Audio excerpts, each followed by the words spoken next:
Wasn't quite ready to start, I guess. How's it going out there, Billy? Hopefully you're having a good time. It's the it's the weekend, isn't it?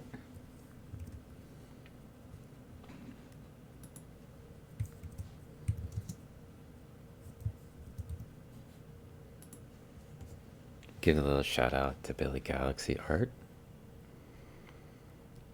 They do some pretty cool music streams with a bunch of sort of electronic visual effects. Very worthwhile to go take a look at. Both for the music and for the visuals. This morning, or sort of this evening, I mean, we are looking at some diatoms, as usual, on the microscope when I do any evening stream. And we're a little zoomed in so you can't see anything. Sorry about that. I've been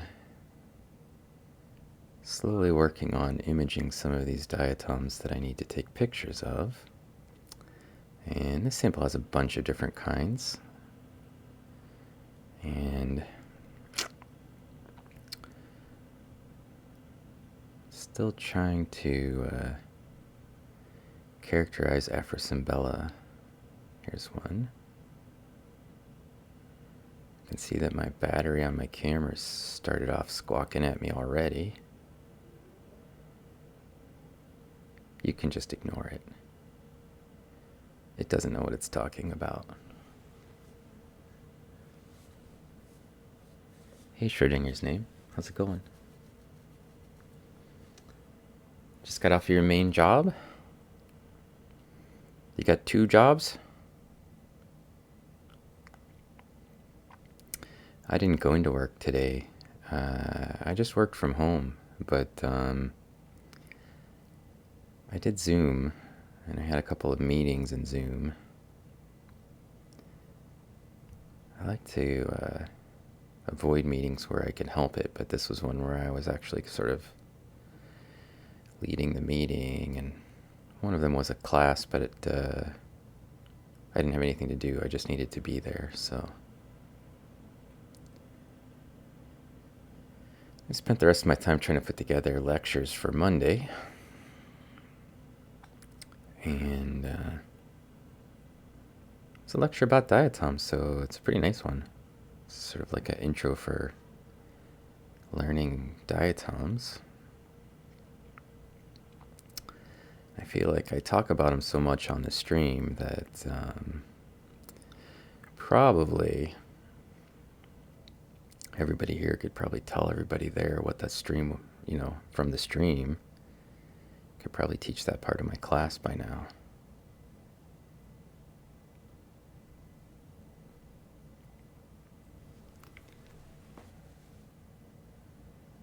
You do IT work from home, but stream Twitch and do visual commissions in your off time, yeah. Prinskowski. Ahoy. How's it going? You, sailing the seas, matey. And was I very busy this week? Yes. This is easily the busiest semester that I've ever had, except maybe the first year or second year when I first started teaching here. Not on Twitch, I mean, but at my job. Because somebody retired sort of unexpectedly at the beginning of the fall. They got sort of sick of the COVID nonsense and decided they'd seen enough. But their classes were already on the books. So for me, it's important that I cover those classes because students in our program need to graduate. And so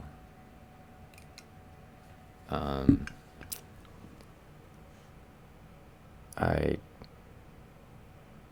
reluctantly volunteered to cover those extra classes that they can't teach,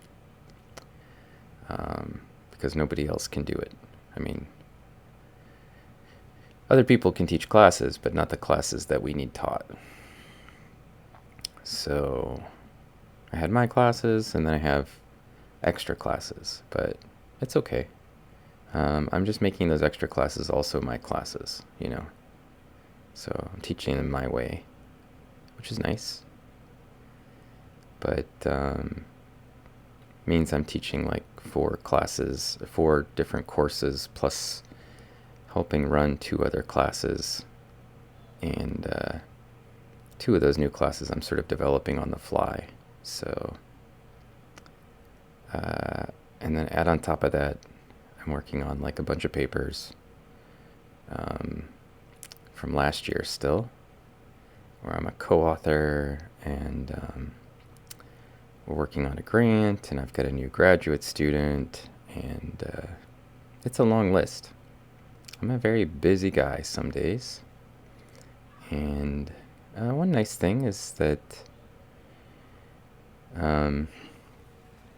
oh, look, here's Breaded Shrimp, after kicking me out of my own Discord channel, shows up.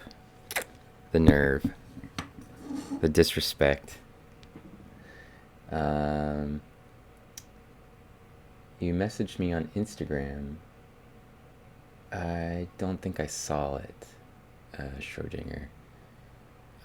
It's possible I didn't know who it was who was messaging me as well, but you can send me another message, or I can just check it real quick, actually. Let me make sure. Sometimes I just don't see messages for because I have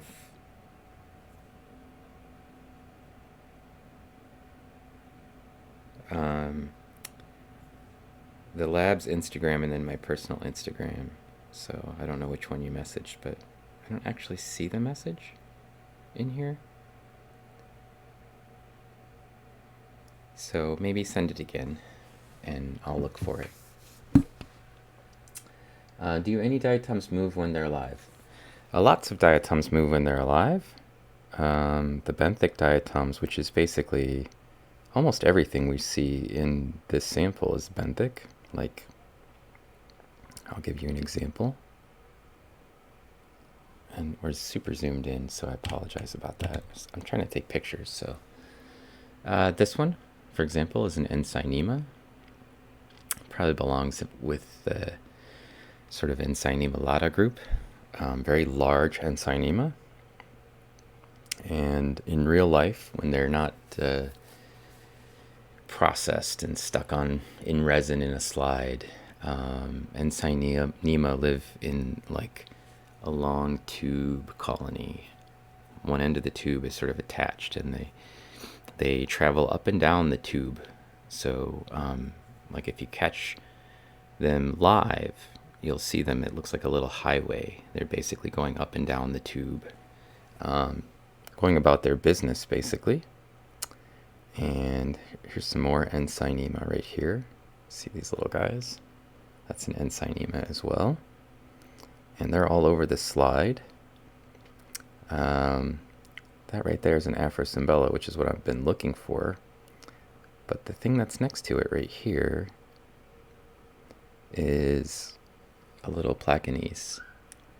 And they definitely move. So they have all these things that have a raphe. The ones that have a line that sort of runs along the axis. So like this one has a sort of median line. What's called an axial raphe. Right there, both of those actually do. This is like a little sort of thermometer tube sticking into the middle from the outside points of the football. That's a raphe, and that allows it to move. So if they don't have a raphe, like the guy that's on the next one over here, it has sort of like a ladder structure. This is Ulnaria, and it can't move. It just attaches on one end and then has to live wherever it attaches, basically. It's another benthic diatom, but it doesn't actually move. And this one is another Afrocymbella. And this one would be able to move and also attach in real life, like living cells. So, some examples. Some good ones, I think. It's another Afrocymbella, a different species. So the one that we just saw is a little bit smaller, and you can't see the separation of the areolae as well on the striae as you can. This one is very punctate striae. And my battery's empty. I guess it wasn't lying.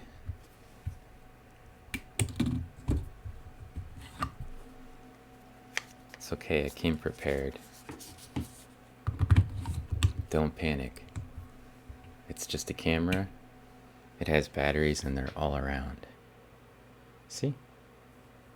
No problem.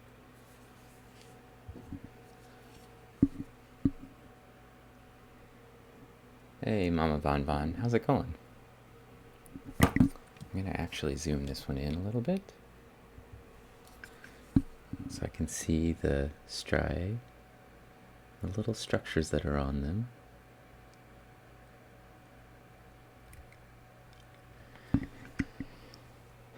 And I'm just working on characterizing some species.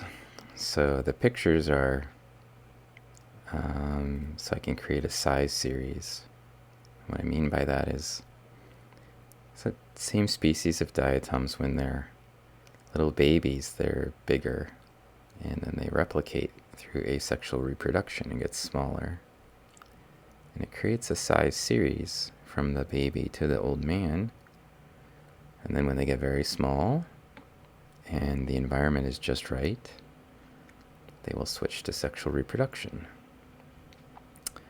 But what it produces for us is diatoms that are basically in a size range, like people have size ranges, except for diatoms, everything is backwards. Little babies for people are the smallest form of us, and we grow bigger over time. Diatoms don't actually grow at all. Their skeleton keeps them in a constant size, but when they replicate asexually, they get smaller. And that's another species of Afrocymbella, a third one. It's a big one.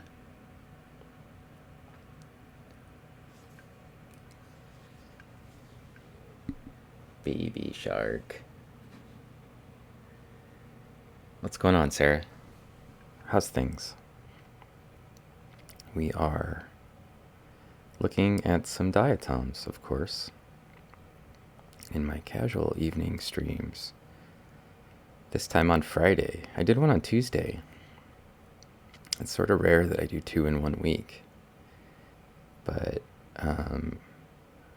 here I'm actually working. And on Tuesday I was actually working as well.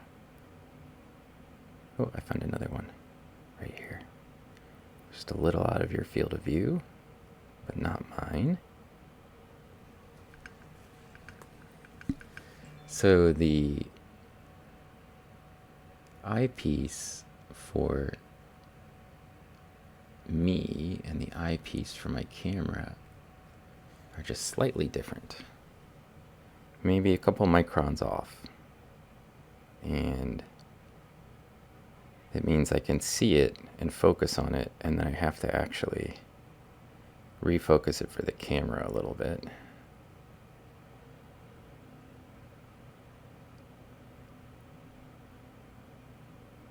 And if you're wondering, why don't I just use the monitor instead of the eyepieces to look at it?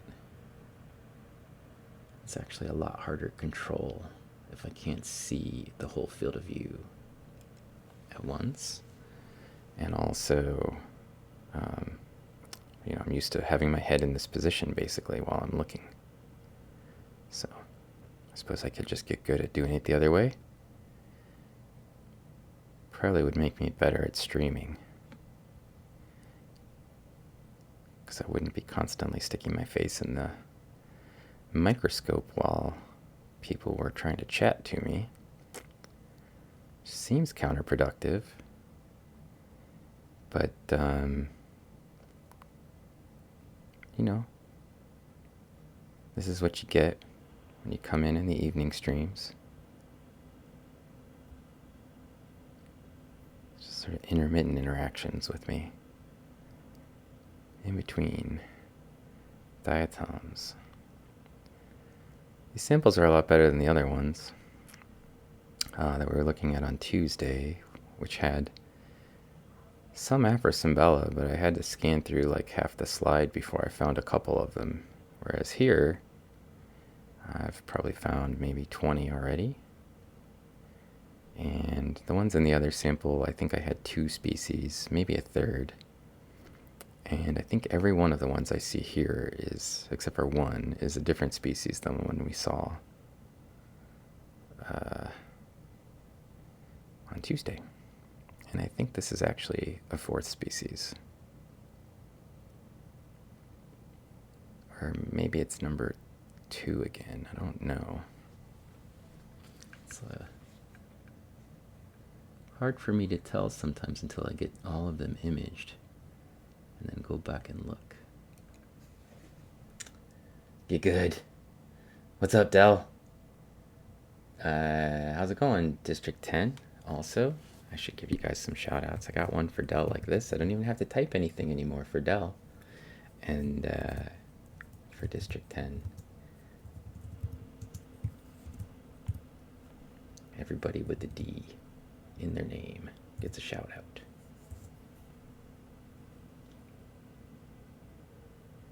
You gave a 45-minute presentation in your class today about your research. That is pretty good. For a class, how's your class even put up with a 45-minute presentation? That's most of the lecture right there.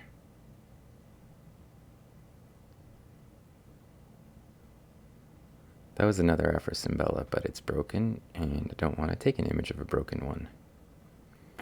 And I guess I can afford to be picky, because it's my time. I do what I want. Also my pictures. I'm hoping I can get some really nice pictures with this camera. And then these will be the ones that go into the publication associated with these species.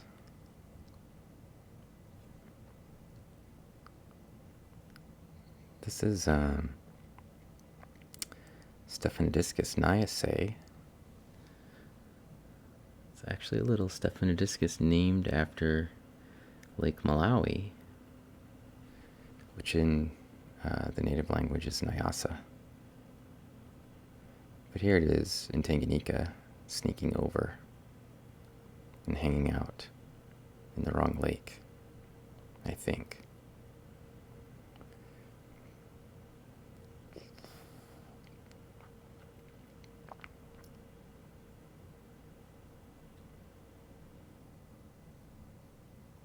It's a piece of an Afrocymbella. It's a bunch of goo I didn't process when I made the sample. Like a whole bunch of it. These things were probably living on that plant. Some more of it.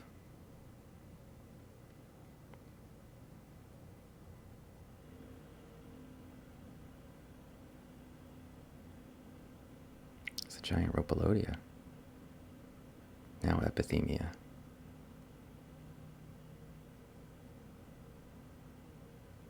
Hey Del, I have a question for you if you're still here. I was thinking about doing like a little Pretzel Rocks music for these home streams. Just because I would play something quiet, kind of ambient in the background. But when it runs, like when I actually play it, I can't tell if it's making any noise, of course, because I'm busy on this side doing stuff. But Doesn't show the title. Just shows the artist and then some stars as if they were swearing, you know. And I think on Tuesday when I tried it and it was doing that, it wasn't actually producing sound for anybody else.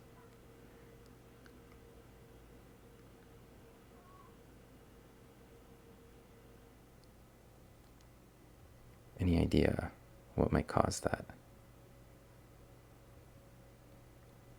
Because I know you use it.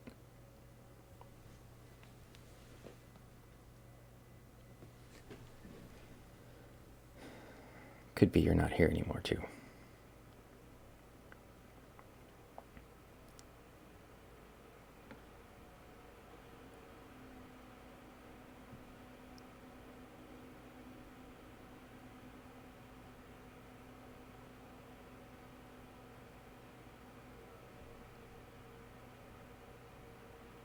This one has junk on it, but I'm still going to take a picture.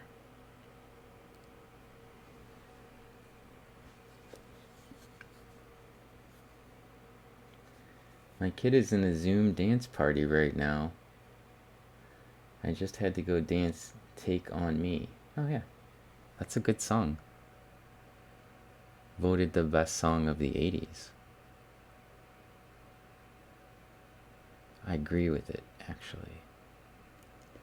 Do you know the band Aha, who's the people who wrote that song and perform it? They actually are a pretty good band, and they actually had some other albums like later on in their career that I thought were pretty good, that weren't like quite as, I don't know, kitschy or whatever. They didn't have that sort of like sort of 80s twangy poppy sort of feel to them. You know, like more mature, and I actually thought they were pretty good.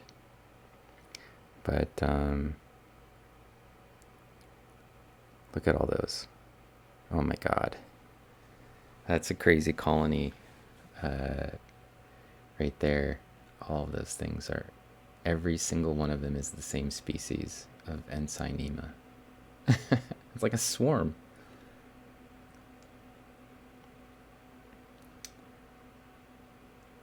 Yeah, they're pretty packed in. I think this is probably the plant they were growing on, and they were just like a whole colony just collapsed right here, because it's all the same stuff all the way around everywhere. There's something else that's one thing in there that's different, but the rest of them are all the same. There's a little hidden Afrocymbella back there too. See this crazy network? Let me see. That's plant material. It didn't completely break down in the acid that I used when I processed these. I guess I just didn't leave it in the acid long enough, or if it just had a lot of organic material in it, sometimes it just doesn't, you know, like it takes a while to, takes a little longer to respond. This will be a good one. This is a giant navicula right there. It's not the diatom that I'm looking for, but sometimes the diatom you find is just the one you take the picture of because you can. It's a pretty one, huh? You've never processed a sample. Yeah, you should try it. I don't recommend using nitric acid in your house, though. That is for a lab with a hood. But you can process diatom samples with bleach, and that you could do in your garage and without threat to anybody. And you'll get rid of most of the organic material with bleach. Just takes a little bit longer. And just make sure that you rinse it all out, you know. Basically fill the container up like with whatever amount of bleach that you're putting in, and then once it's sort of done reacting, you can decant off a lot of it and then fill that up with water, and then decant it off and then fill it up with water, you know, like mixing it up and diluting it. If you don't get it, like if you don't have like a hose or something that you could use to drain it without getting the diatoms sort of caught up in it, then you'll need to probably do a lot more rinses, because for me, I just take it almost all the way down to the sample. But I've got a sink aspirator, which is kind of an interesting device. It creates vacuum line using just a sink. And the higher you turn up the water on the sink, the stronger the vacuum. There's a little Salafra right there. A happy little Salafra, except for the fact that it's dead, I suppose. You can sort of see it's a little dissolved, like, or broken. There's like bits of it where the striae don't come all the way to the middle. Still a pretty diatom. And Salafra have little silica sort of platforms on the ends of the valves. So I still don't have a pointer one of these days. So you can see that here, right? Right at the very apex, there's like a little dividing line. Like there's an air bubble, but there isn't. It's because it's just a little thicker silica right there. And that is almost always a clue that you're looking at Salafra. You could mistake it for like a pseudo septa. Pseudoseptas are similar looking features. You wouldn't mistake it in a scanning electron microscope, but in a light microscope you might mistake them. Usually a pseudosepta is sort of shaped a little bit more like rounded, not straight across like the Salafra platforms are. So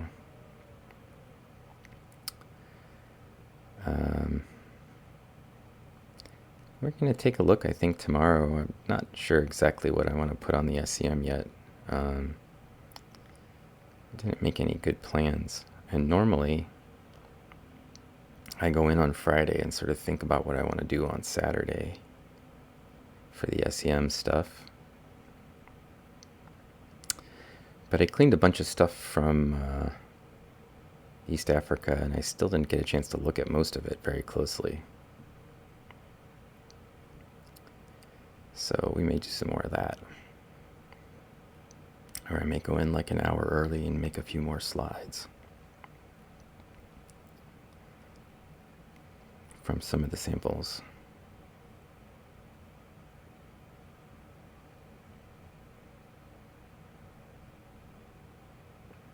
Oh, we're in like a little bubble. A bubble of darkness.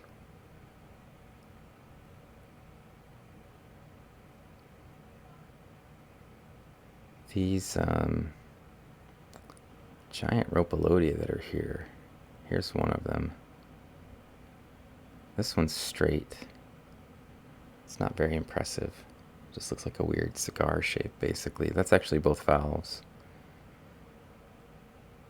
The one that belongs to that thing, though, is actually really impressive. It's Hirundiniformis. It's got a giant mouthful of a name, too. This is a different Afrocymbella. It's either number 4 or another one, potentially.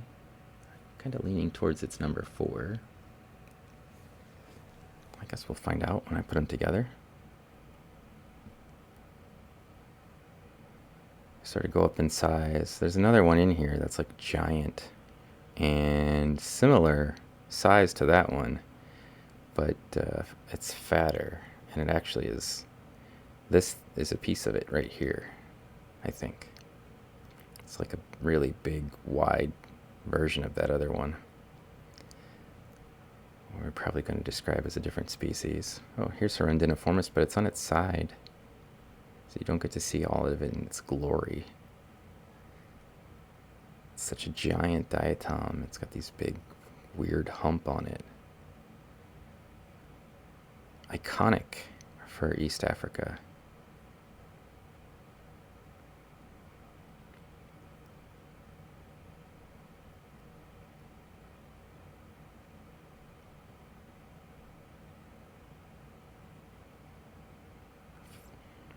Running out of space on the slide. I'm kind of just cruising back and forth. One of the nice things about looking at stuff that's not living is it doesn't go anywhere. So, like, I can track where I've been and where I haven't been really easily. Got a bunch of stuff wiggling around on there. Yeah, there's no point in trying to, like, be too ordered because it's just going to put itself someplace else. So, that's another reason why we usually mount the diatom slides when we're going to analyze them, because it wouldn't do any good to try to count them if some of them are crawling around. There's another Arundiniformis, giant in size. Can't even get the whole thing in the camera at the lowest resolution because they're monstrous.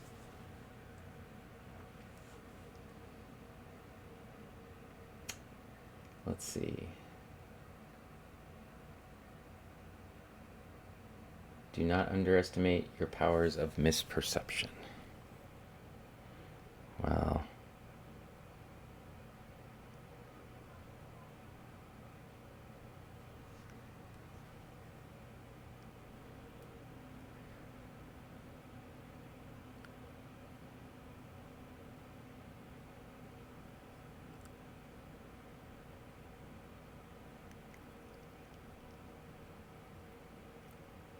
oh, Afrocymbella. This one's broken. See, it's got like a crack running right down the edge of it. It's like part of it in focus and then like part of it's cracked. Stupid thing. I think I'll just move on and leave that one behind. I've got one that's like that already anyway.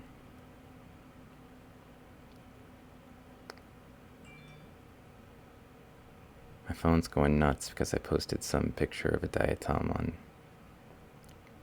Twitter. And then, like, all the people like it. I haven't reached quite the level of popularity where I have to turn off the alerts, so... And I'm okay with that. But it just means, like, when I do something that's kind of popular, I pay for it.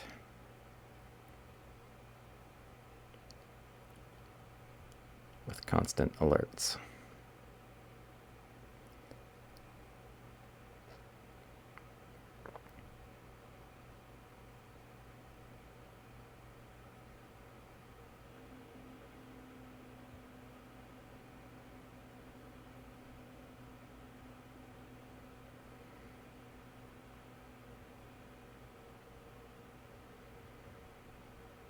That's the nice part about streaming at night. It's just me and my microscope hanging out in the office or wherever in my house. And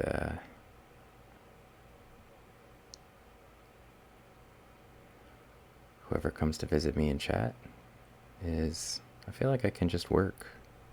And it's okay. Sometimes when we're doing it on the SCM, I feel like there's too much of a crowd. I kind of have to do things that are interesting for everybody instead of just interesting for me. Oh, Navicula.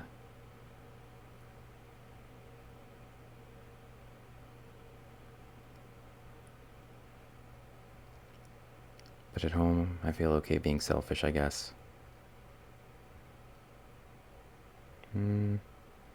That's an Afrocymbella, but I don't know which one.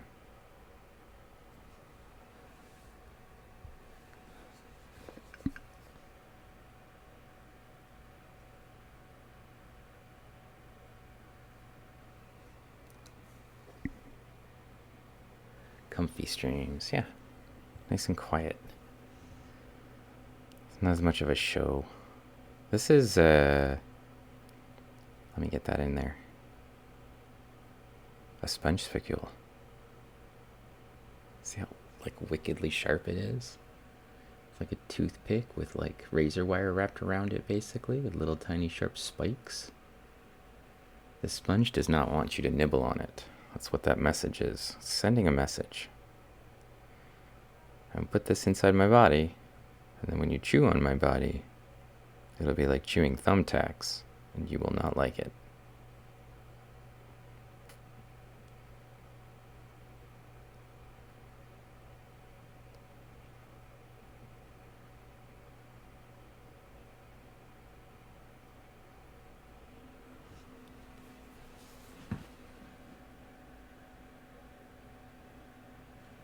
See? Let me see for a second.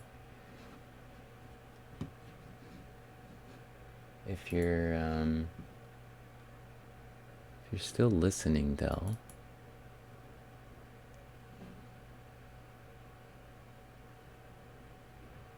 if I turn this on,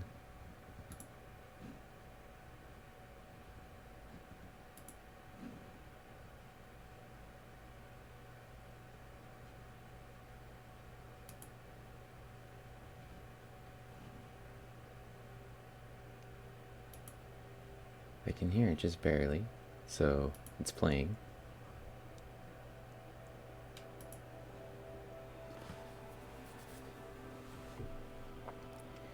But I don't know if the channel could hear it if I wasn't playing it through the speaker and having it come in the microphone, though.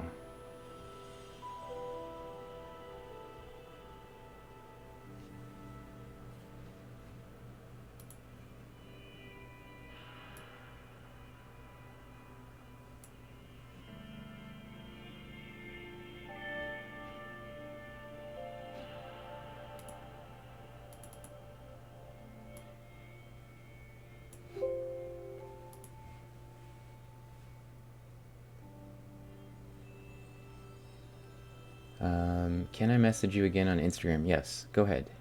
I don't know what happened to my other message from you. It could be I just didn't recognize who it was. Feel free. It looks like you found me. Somebody sent me a message. Oh no, that's a comment. Yeah, go ahead, send me a message.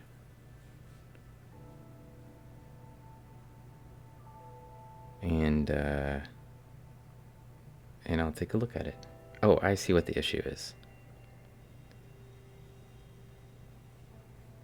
Maybe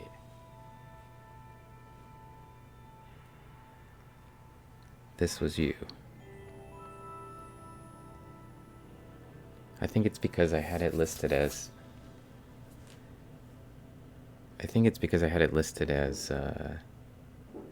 like a request. Somebody was requesting, and then I couldn't see it because it was a request.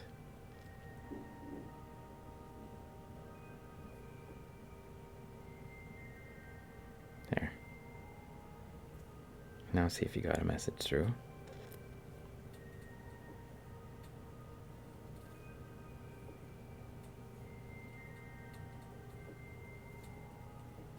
Should be good, hopefully.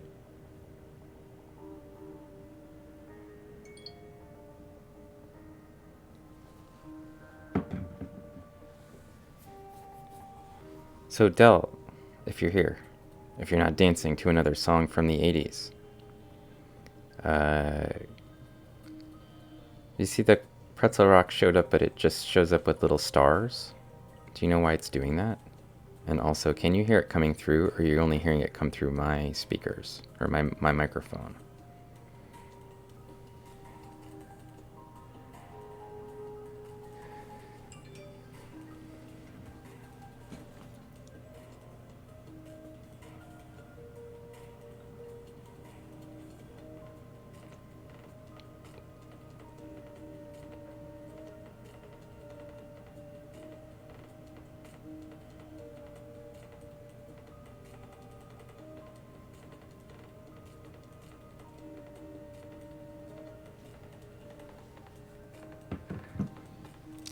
I didn't see a message from you. If you sent me another message, Schrodinger's name. I don't think I'm getting messages. I don't know why.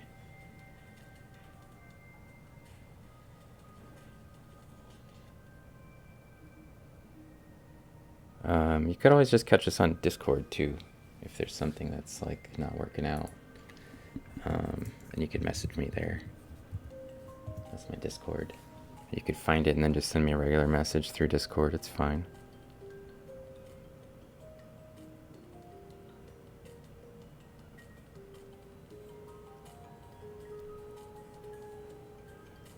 Cuckies.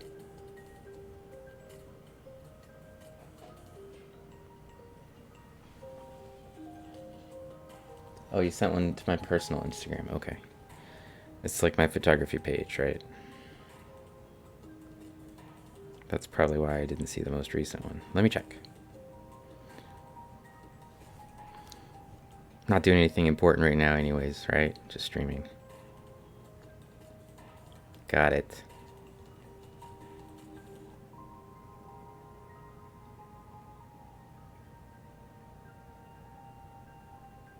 I don't know, I guess primary?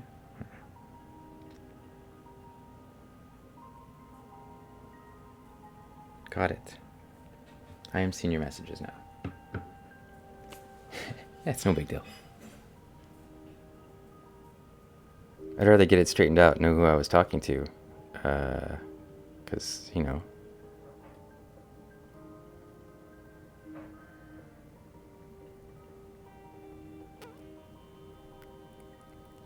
We're doing sort of cozy home stream, so. I check my messages. Everyone feel free to check your messages. It's all cool.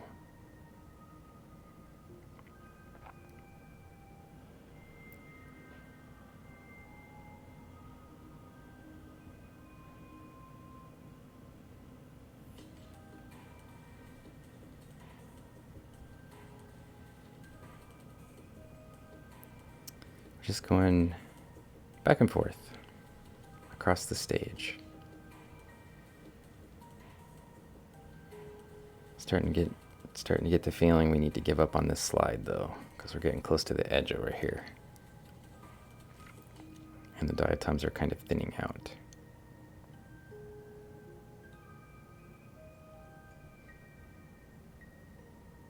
Oops, navicula. There's a big one, look at that.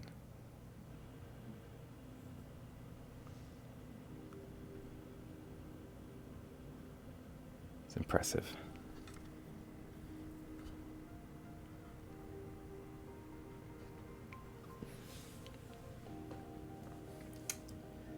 Dunstable Ramsey.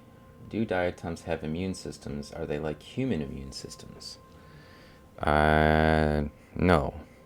I mean, no, they're not like human immune systems for sure. Diatoms are single cells. And in our human immune system, blood cells are what sort of are the primary tool for fighting infections. So for a diatom to have an immune system like a human's, it would have to be multicellular, and it would also need to have specialized cells that were designed for fighting invaders. They do get infections. They do experience viruses. I don't know how they repair that damage, but it's definitely a different way than humans do. Where's another one of these? Look how big it is. Like a monster. Just barely fits even close to being in this field of view. Here's one of these fat ones I was talking about. That is Afrocymbella number 5 of the 5 that we've seen in this sample. That's a pretty one. I'm going to zoom in and take a picture of it.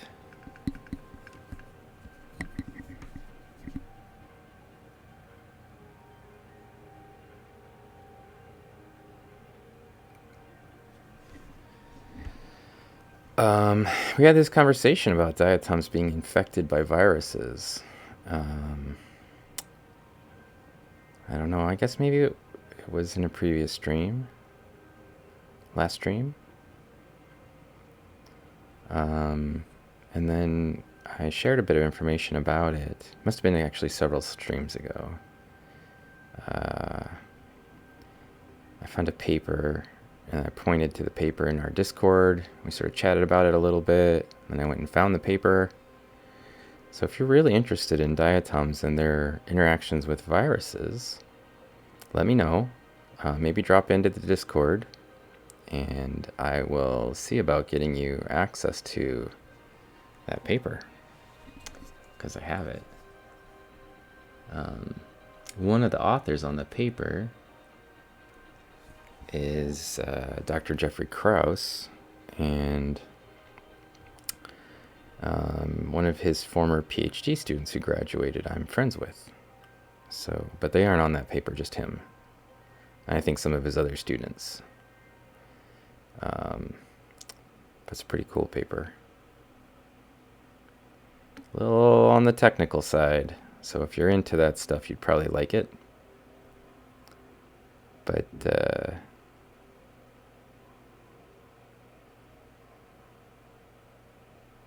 little over my head, to be honest. Some of it.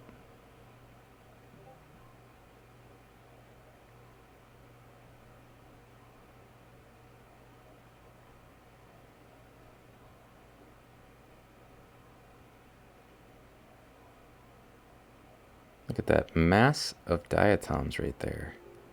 Just like boom.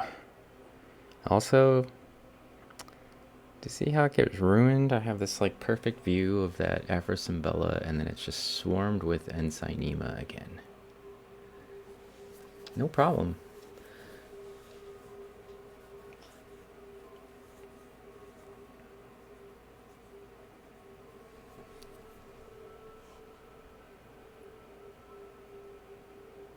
Feel free to ask any questions, although I will tell you, as a warning, I study the skeletons of diatoms. I mostly look at them when they're dead. Sometimes I stream them while they're living. Like sometimes I will go grab some fresh samples that are got living diatoms on them or in them, and we'll stream those so people can sort of see diatoms crawling around. Sometimes when it rains, I just go out to a puddle nearby and grab some water, and there's diatoms living in it.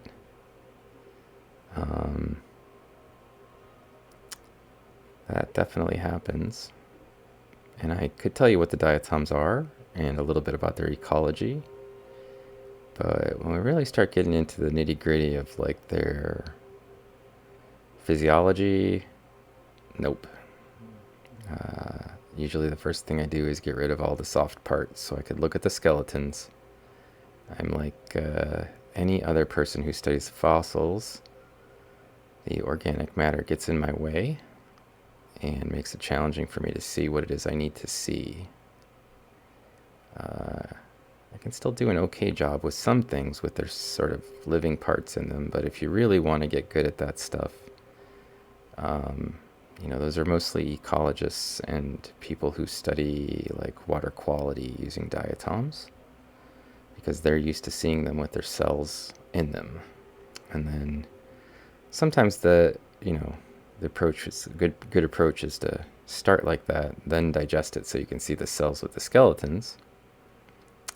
And then you can compare them and you'll know what it is you're looking at, which would be a great way for me to do it, except for I don't usually save samples where I've collected live material, or if I do, I usually look at the live material after I've already been looking at the stuff in the SEM for a bit. So I already know what they are.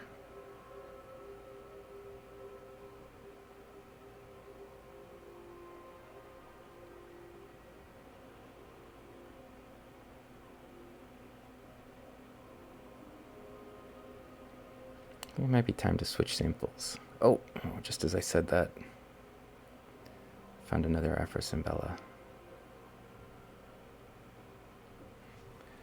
Maybe worth taking a picture of.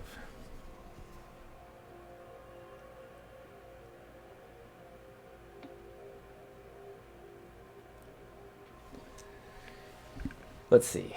What do diatoms eat? Diatoms are autotrophic, Schrodinger. So they don't eat anything. They eat light and carbon dioxide and water.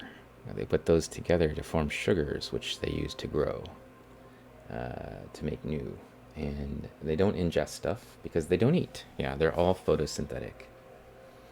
And how do they exchange waste resources with their environment? That's a good question. You see the part that we're looking at is the cell wall of the diatom, and all diatoms have a bunch of little holes that they use to basically communicate with the world outside of their bodies, and that those holes are used to exchange waste products, and sometimes they use them to crawl around or to attach to substrates.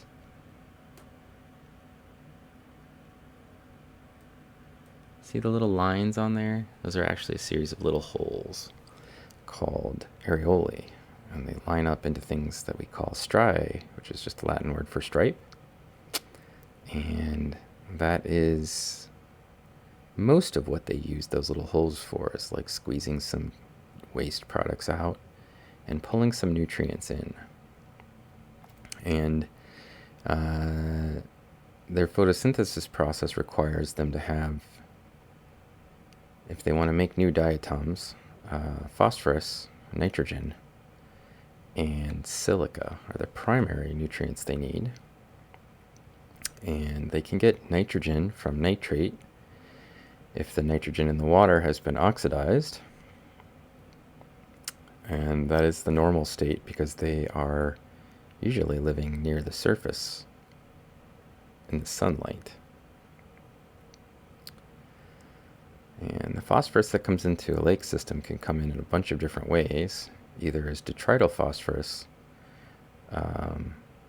soluble reactive phosphorus, in other words, dissolved ionic forms of phosphorus. Sometimes it comes in occluded or attached to something else. And then there's phosphorus that comes into lake systems in the bodies of organisms.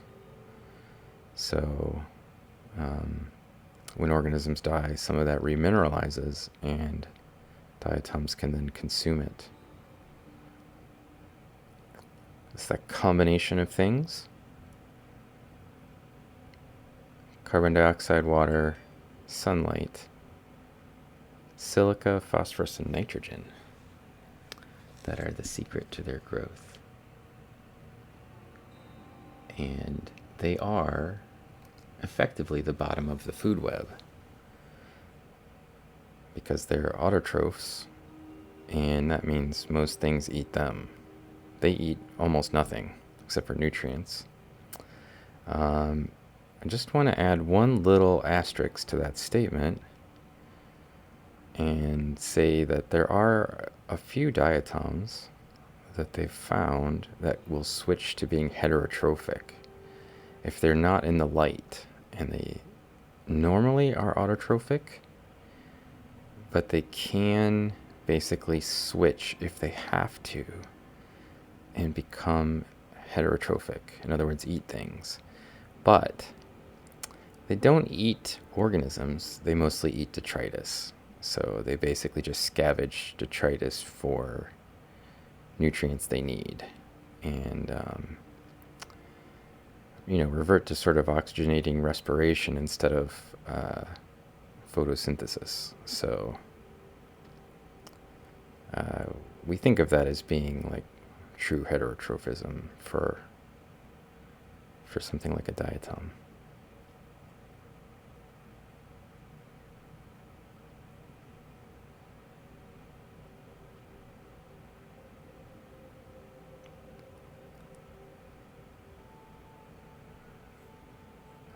The lens is like halfway off the edge of the slide, but I'm still finding some diatoms, so just see how long it can go.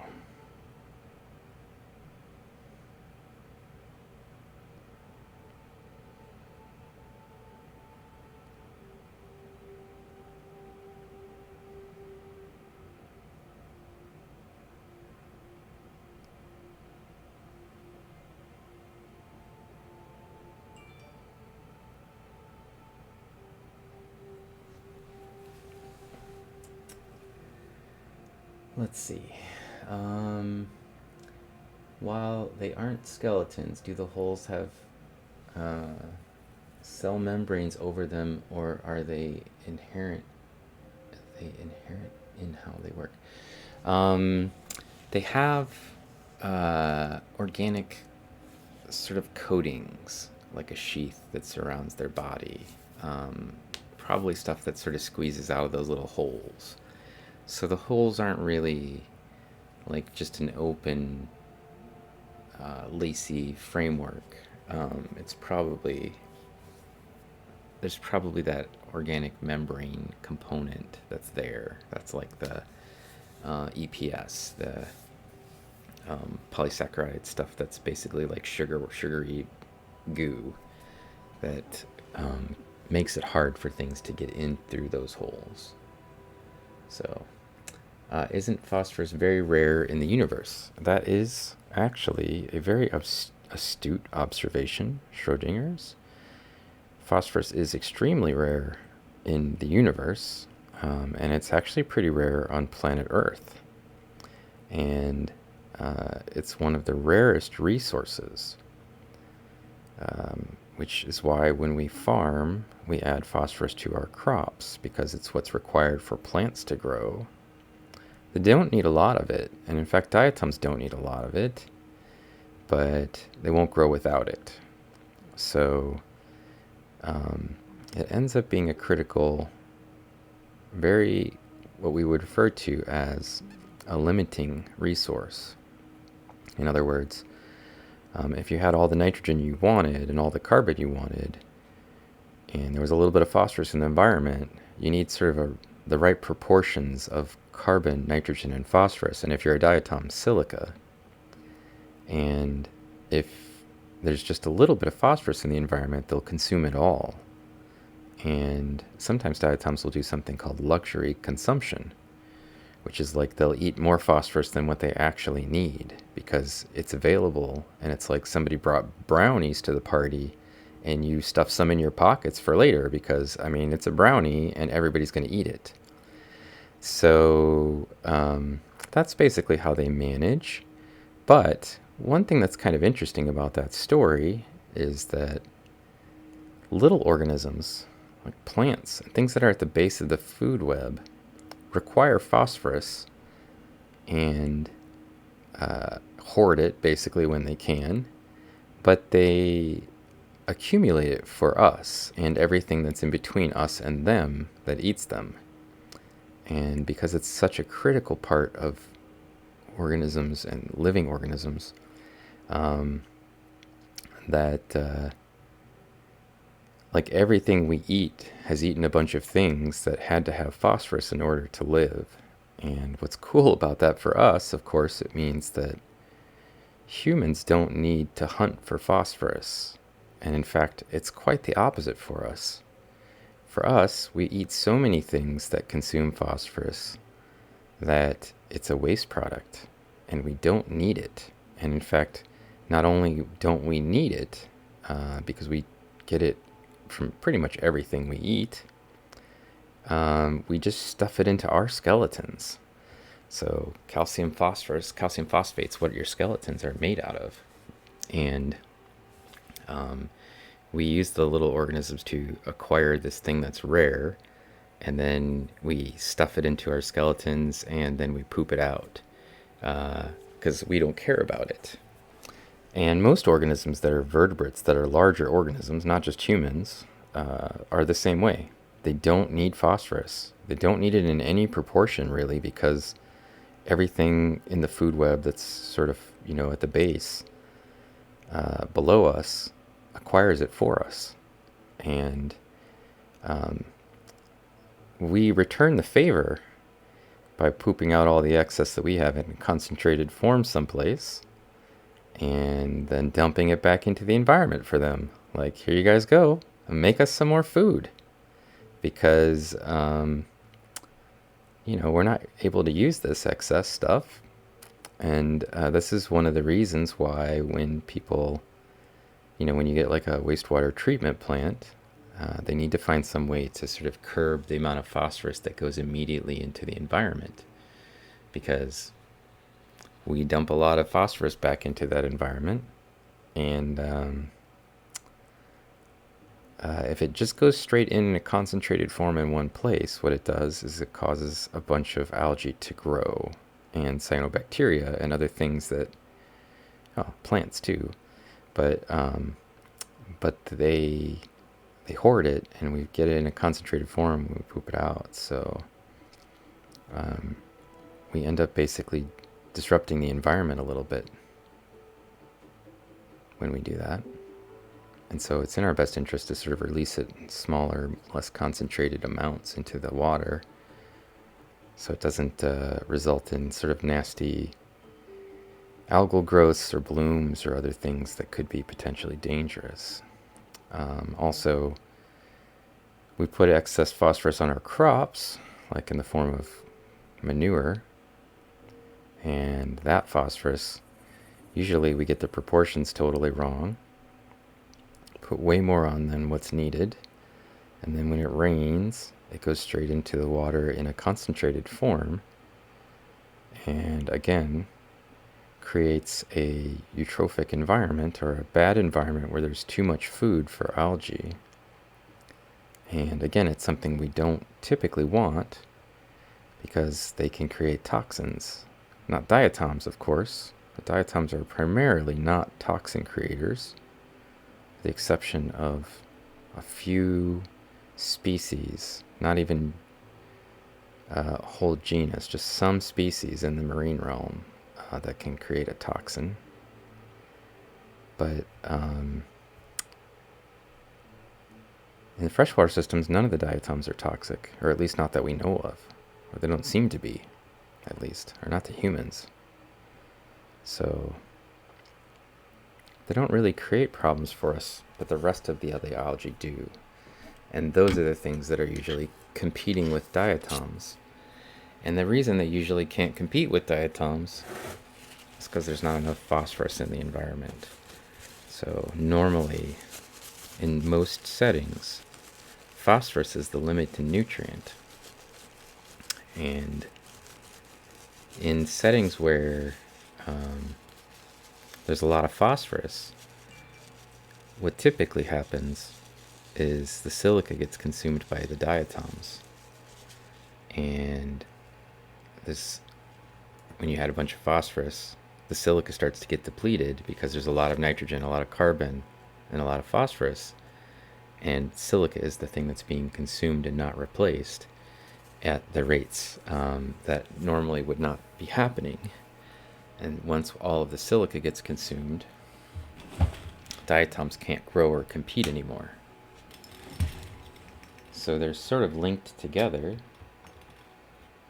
and it ends up being very bad because the diatoms are out of that environment eventually, and they're replaced by green algae and cyanobacteria, which are usually the sort of toxic or harmful algae. Diatoms are kind of the good guy in the story. Sorry about the bright light. My camera needs to adjust. And I also need to drop that brightness down a bit. I just need to see what's in the sample, see if I'm going to even make it worthwhile to look through this one. It sure looks like there's a lot of diatoms. Although there's also a lot of sand in this one.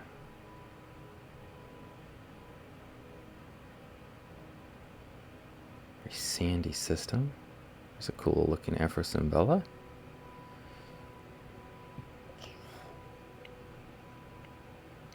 Looks like there's plenty of them in here.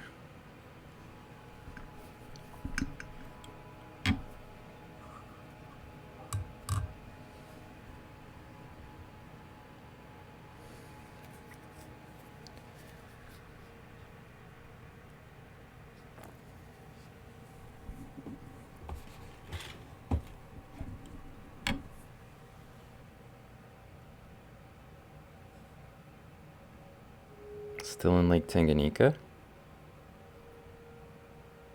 Still looking for Afrocymbella. You can see the difference between putting it on 100x, which is where it is now, and where it was before at 40x. The density's not quite as bad here because we're zoomed in. This is also a little too close.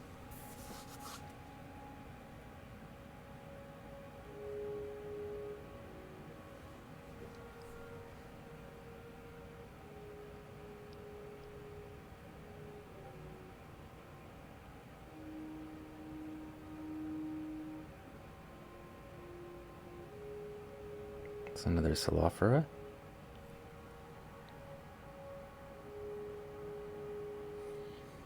There's a bunch of little Nitzias in our field of view, but I don't like Nitzias, so we're just going to skip over them. There's a Rhopalodia. It's been moved to Epithemia, but I still call it Rhopalodia. In my mind, it'll be Rhopalodia forever. Who knows, maybe it will get recombined into a new genus eventually. Maybe it will be its own genus again. See the diatom with the little X in the middle? This Capartogramma. It's kind of a cool diatom. Not common in the world. Not unique to Africa, but not very common in the world. They used to think it was only found in Africa. Since been proven incorrect. They found it in North America, living in rivers, mostly near the coast, in southern US. And they found it in, I don't know, we found it in some rivers in Europe, looking at some samples from there as well. So it occurs. This guy right here is a little Afrocymbella, that is Afrocymbella tanganike. And for whatever reason, I never stopped to take pictures of it because I'm always like, it's Afrocymbella tanganike. Here's another Capartogramma. See that X? Right there, the big X in the middle. Again, not mistakable for anything else. It's the only genus with that big dark X like that right in the middle. And I have some pictures of Capartogramma from a stream, from an SEM stream, that I wanted to share, but I forgot about. And I got super busy this week and didn't get back to it, so. On my to-do list for the weekend, maybe. I also got to grade a bunch of junk, and I hate grading junk. Least favorite part of my job. I think that's true for everybody who's a professor. It's just not an enjoyable task.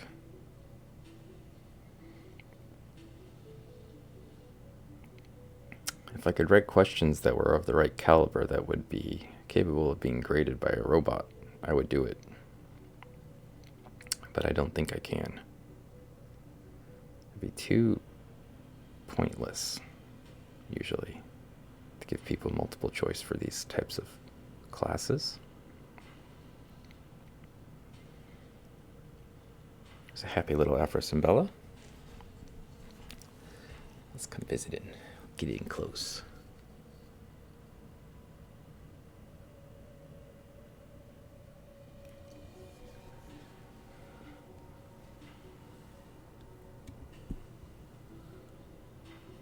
Surprised my daughter hasn't stuck her head in here and got mad at me for streaming without telling her.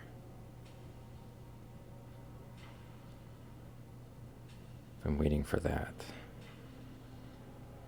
She's busy playing with one of her friends. And then I think she went to bed.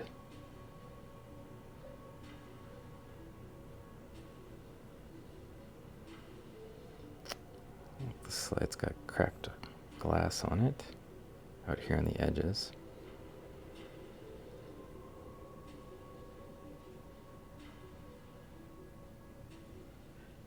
I think that's Afrocymbella tanganike again, a big one. One of the bigger ones. Potentially it's an initial valve. Let's go take a look at that too while we're here.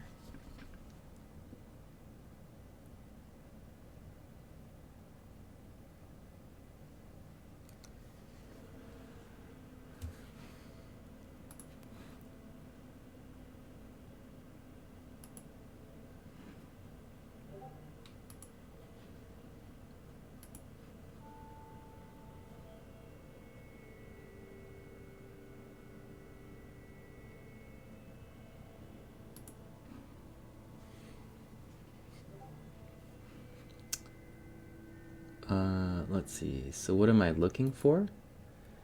I'm actually looking for Afrocymbellas.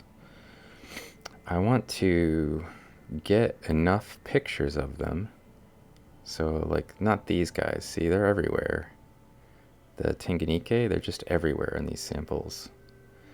The other ones, the ones that aren't Tanganike, are basically, if it's one of those, I want a picture of it. And the reason for that is that I think about 6 or 7 Afrocymbella that we come across are not properly described. So they are either confused with existing species or may have never been characterized and described in any way. And that just happens when you work in places where there aren't a lot of people who study diatoms. You know, it's not an easy place to get to. It's not like you can talk to a whole bunch of taxonomists from Tanganyika area, from Tanzania or Malawi, because there aren't many formally trained people who study algae there. And I have a student who's not one of my students, but Good news, everyone. a follow. Thank you, Iran Good at War. It's an interesting name. I have a student from Tanzania that I'm working with. I've been training, and I'm hoping that when he gets his PhD, he'll return to Tanzania and maybe we'll train other people so we can get a better sense of the real taxonomy of that region. If you had somebody that was living on the lake with the training to do the work, I think it would make a huge advancement for the science of that region. And I think that we could be good partners with him as a result. Like, help provide resources, or, they could provide us with samples and we could provide them with resources so that we could work on characterizing a bunch of these species a little bit better. This is sort of a long-term goal. And I'm working with another scientist on this project. She doesn't do social media at all, but, or not really. But she does all the genetic side of it, and I do the sort of skeletal side of it. We'll make a pretty good team. She's also a bit more of a taxonomist, and I'm a little bit more of an ecologist.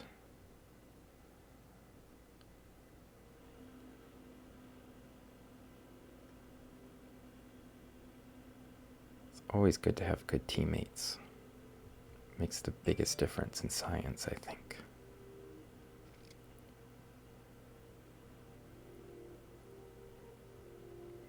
I like to think of science as a team sport, a team activity. You get the most knowledge when you work with other people, work together.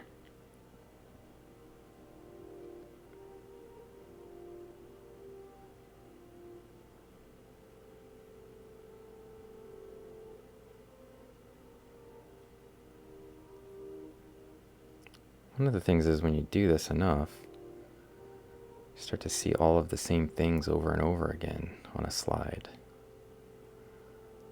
It's like, oh, these things, I recognize them from before. And when you see something new, it stands out.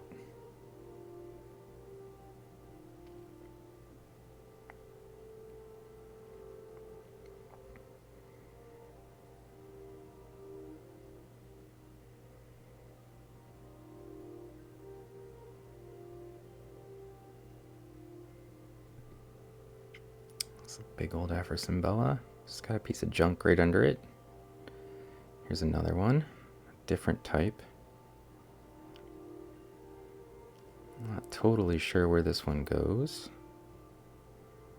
It's got sort of like a fat upper body and sort of a skinny foot.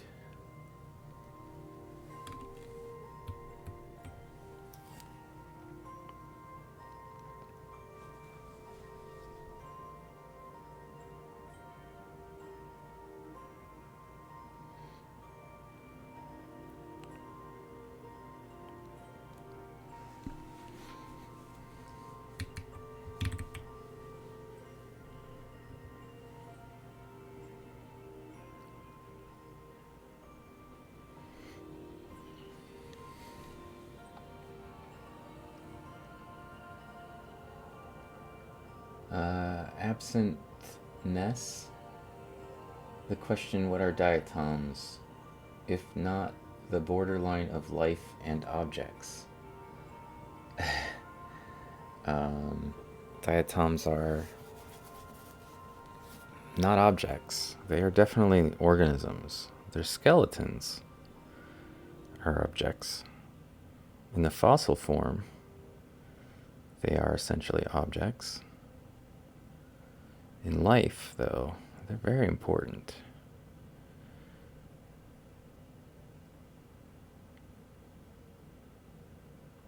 They generate oxygen and are the base of the food web.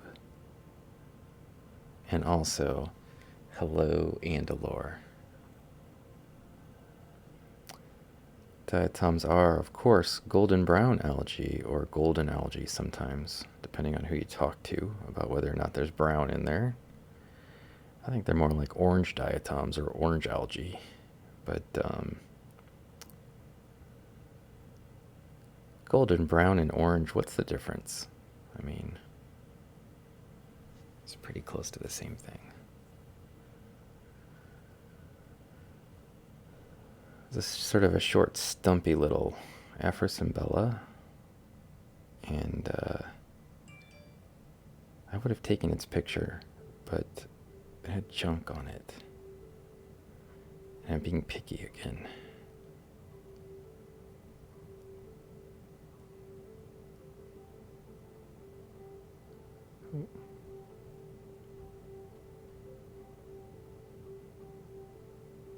I always get a little picky when I'm trying to get nice pictures for publication, so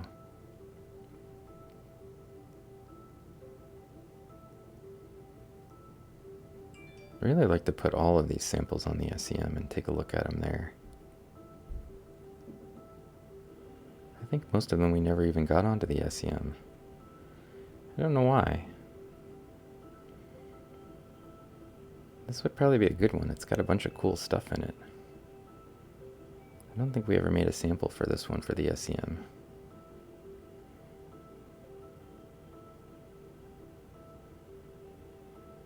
Could be on my to-do list for tomorrow.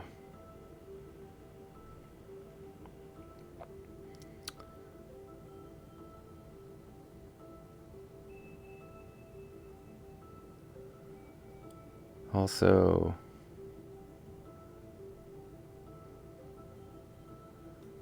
unfortunately, if you make Forrest Gump references, I'm not going to get them. I never saw Forrest Gump.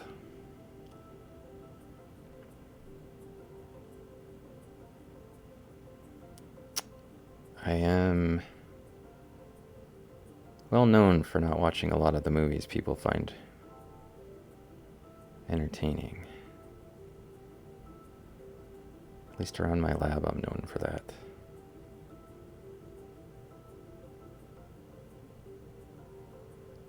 It's like no Titanic, no Forrest Gump, no Lion King.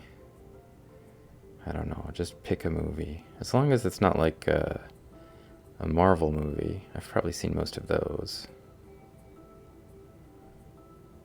And then a bunch of artsy movies, of course, somewhere in there.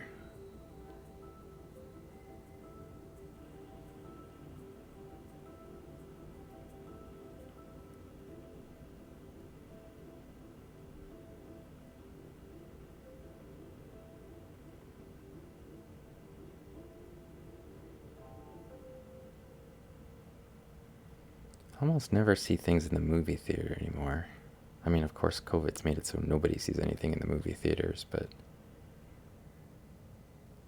Oh, look at this thing. What's it doing here? What's this? You always find something weird. What am I looking for? I'm looking for diatoms. Yes, I'm looking for multiple instances of the same few diatoms so that I could take their pictures for a family portrait that I'm making of them. Because I want to describe some of these. And when I say describe, I mean like put a name on it. So some of these probably don't have names. Actually, probably many of them don't have names. I'd actually argue there's a bunch of things in here that are probably given the wrong names, that we've never moved to the right genus as well. And I know that because I've never heard anybody mention any Paraplacanese from Africa, really. And I definitely seen some Paraplacanese in these samples. So as an example, there's one group that just has been completely not corrected for Africa yet.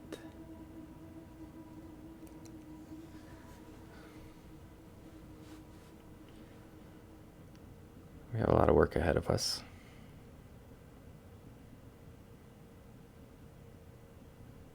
Especially if I keep moving at the rate that I'm moving. I've been on this Afrocymbella stuff for like years. I'm gonna blame Mallory.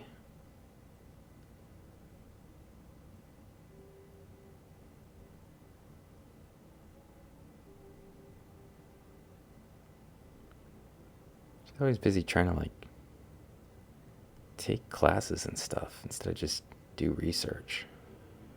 I don't know what's wrong with her.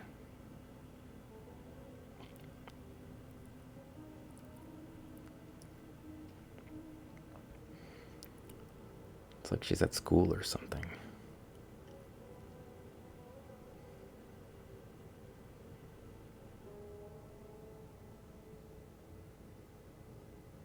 Wait, it's getting dense.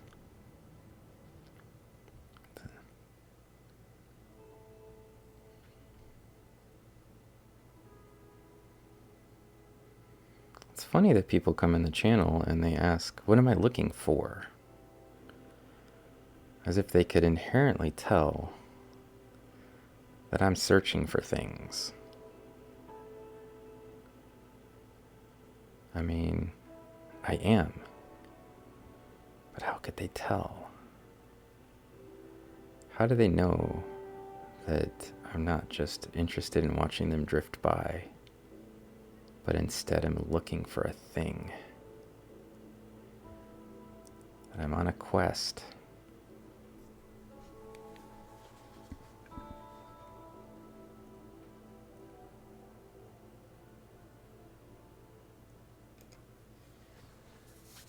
Hey, Pacific Plankton. How you doing? It's part of the name because it's from Africa. Oh, sorry, I didn't mean to skip your comment. I was trying to address the Afrocymbellas.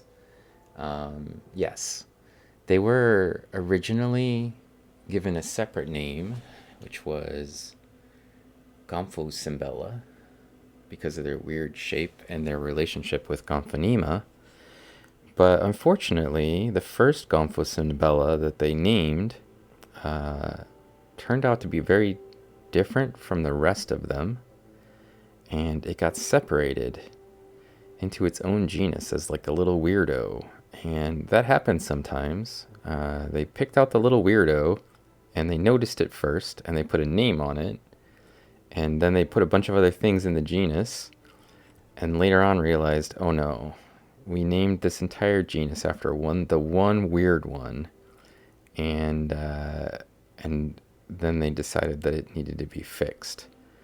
So they had to put a new name on it, and Gomphocymbella was already taken.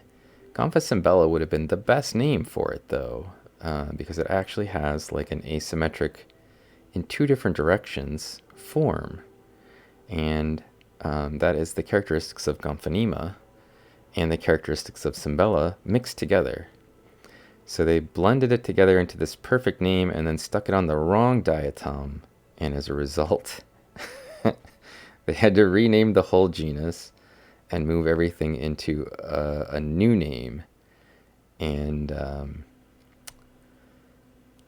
one that got called, ooh, it's Capardigramma. And when I creeped up to look at the Capardigramma, there was a Diplones, a really cool one, right here. And I found another Afrocymbella up here, just out of the field of view for you. And I'm going to take a picture of this. We're also working on describing Diplones, so it can't hurt to have a few pictures of them.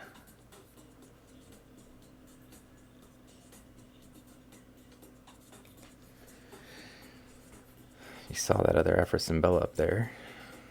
You see? If we were trying to figure out what its symmetry is, it doesn't have any symmetry. You can't really fold it across the axes, and you can't really fold it along the axes. And those are the characteristics of two different genera.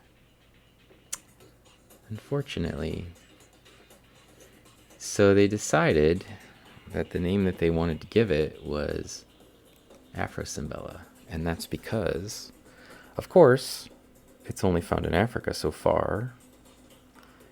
But just as a caveat, this little guy right here, Capardigramma, this is, I think, Capardigramma karsteni. They used to think it only occurred in Africa. And after some further explanation and exploration, they realized that it occurs in other places. So long term, Afrocymbella might have also been a poor choice of names for it. Because what happens if we find something outside of Africa and now we've named it after the thing that lives in Africa? I would probably not have chosen that name for it, but it's also really hard to be judgmental about names people put on things, because naming stuff is really hard. It's harder than you think. Trying to come up with something that sounds good.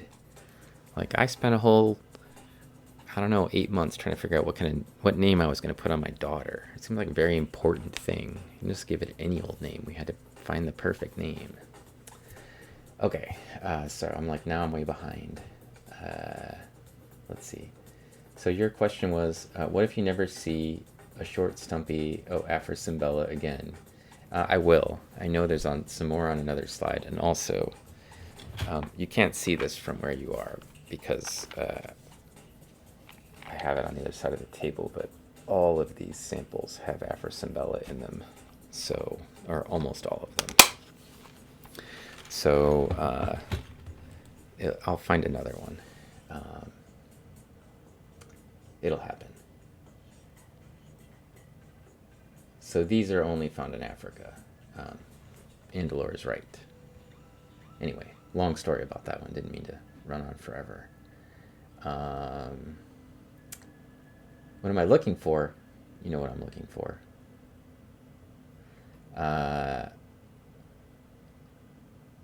Celtic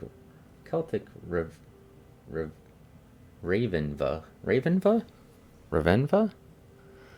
Why do you make your name so hard to say? I'm just going to call you Celtic, or maybe Raven.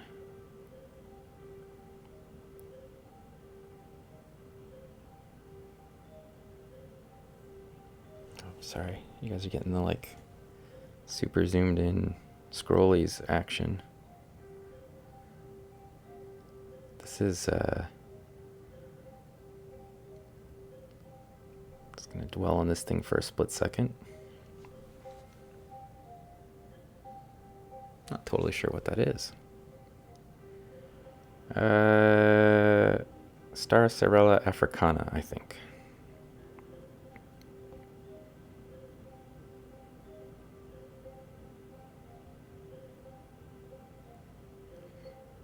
They start to look a little bit like a serverella after they get dissolved.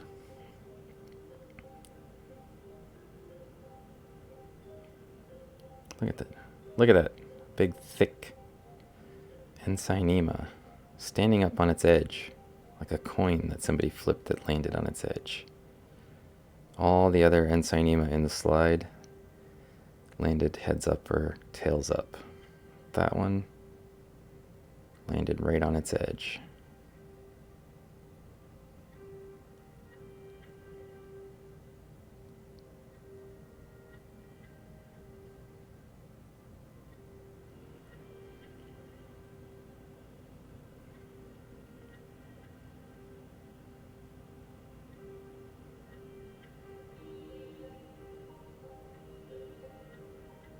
Ooh.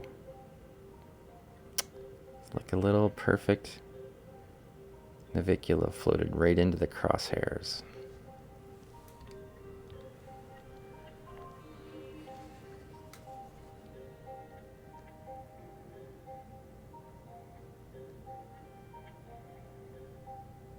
See, this is my optical dissection. You can see both valves are present.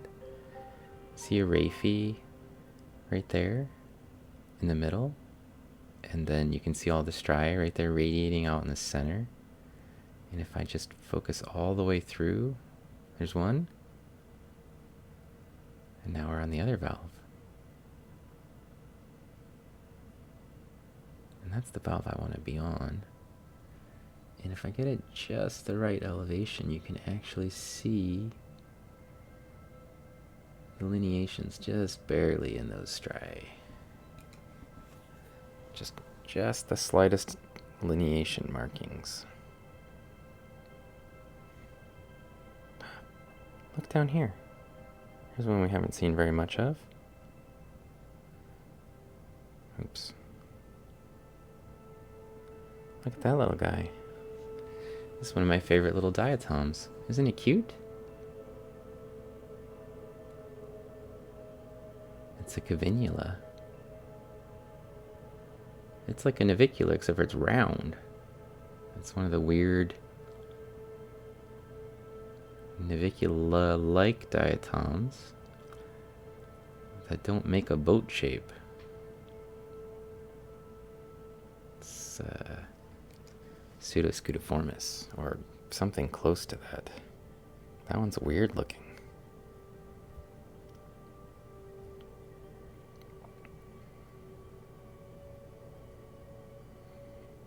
This is like the first Afrocymbella we saw from the last slide.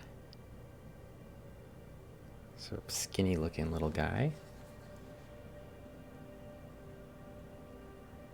I don't remember all the crazy names that Mallory gives them, but I think she called it panda knife or something like that. She had some crazy name.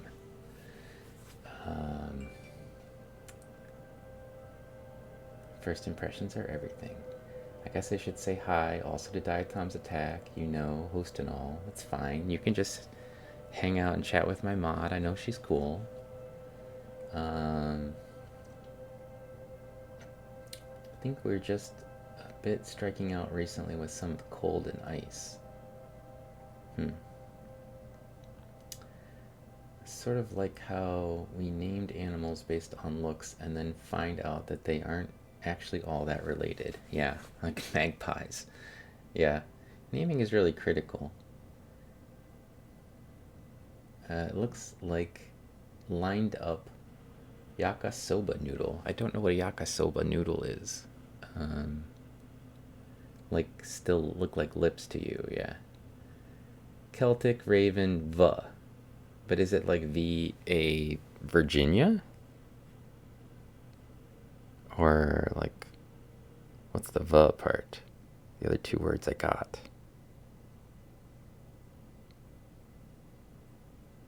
Oh, it's a little tiny little Stephanodiscus.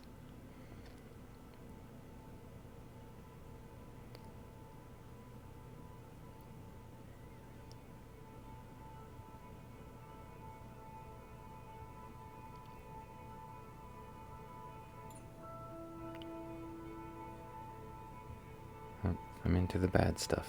Here we go.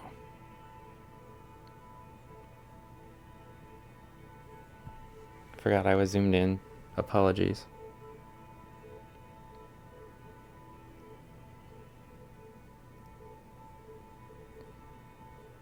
I know sometimes it must seem totally random why I stop and look at some things and I just sort of skid over everything else. And it's probably not completely apparent to you why I'm doing it. Some of these things I just see in all the slides, so they're boring to me, even though they're actually pretty interesting diatoms. Like, there's Knitsia everywhere in here, and I don't care about them. I don't want to take a picture of a Knitsia. So those little skinny needle looking things, they're all Knitsias. And I'm not into them at all. And nobody is. Well, not nobody, but almost nobody. They're horrible. They all look kind of similar and they're all different. Like worse than everything else even. Diatoms are hard enough. You don't need Knitsia thrown in on top of everything else. Ugh.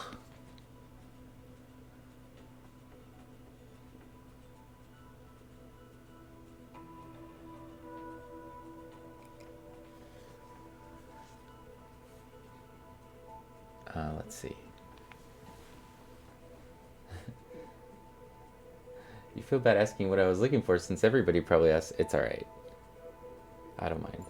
You can ask me the same questions over and over and I'll still answer them because I don't mind teaching people what I'm or talking about it. Or I wouldn't be here.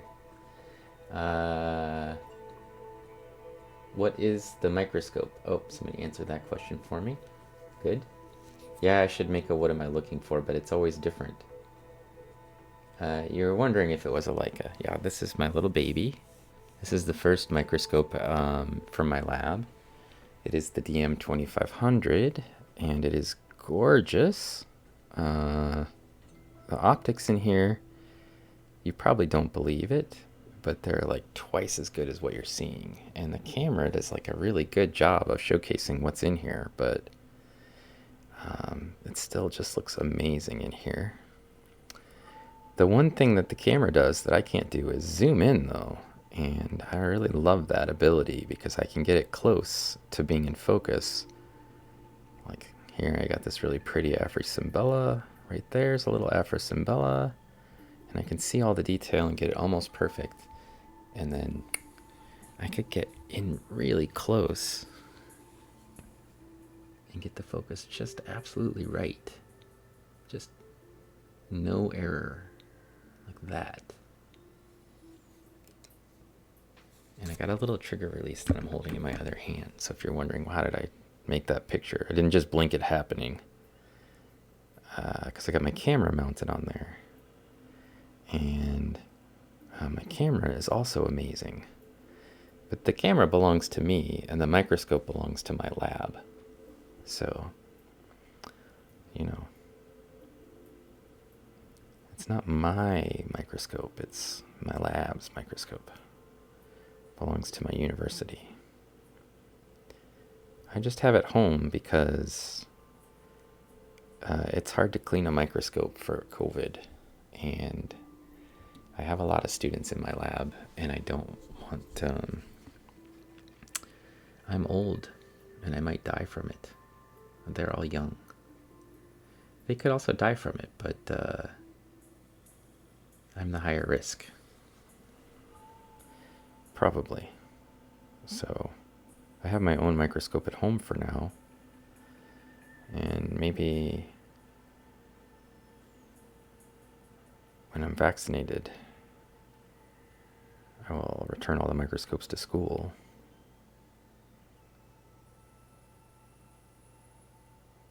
They can have theirs for now and I can have mine. It's okay. There's another Afrocymbella africana. And that is another Slophora. Right there, a really pretty one. And you're zoomed in again. Sorry. And as soon as I unzoom it... Oh wait, I've taken this one's picture before. I know that one.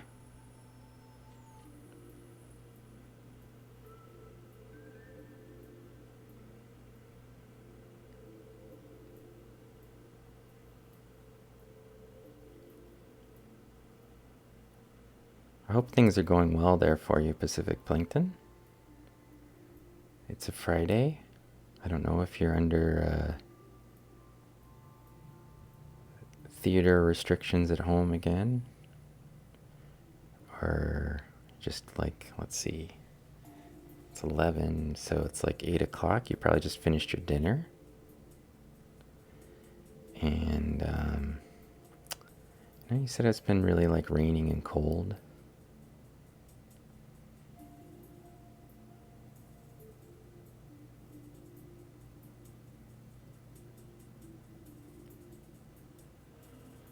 It was kind of cold here. I guess because I didn't really go outside today. I mean, I walked with my daughter to school, and I think that's the only time I went out. Because I didn't go into work. Just worked at home. And now I'm doing my research at home. This little guy, slightly blurry until I zoom in and get it right, is Geisleria. It's a really pretty little diatom.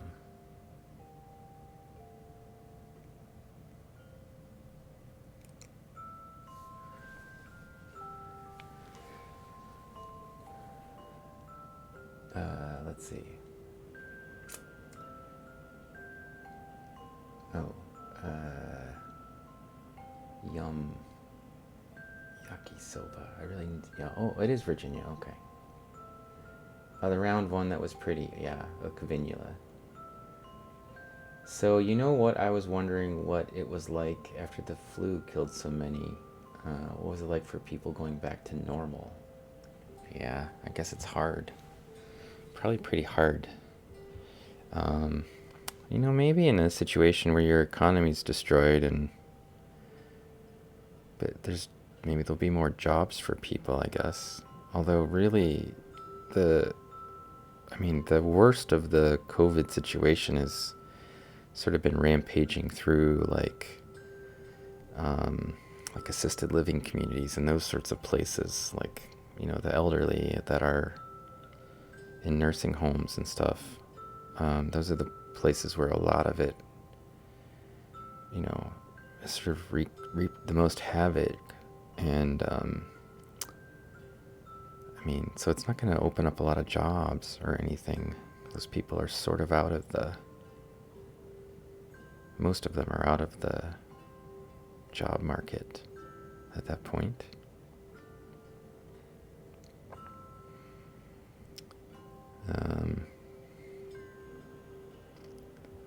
I don't know. But I do think it would be sort of weird.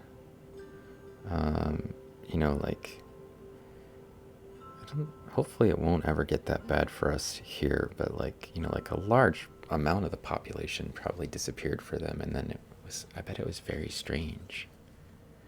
They made a TV series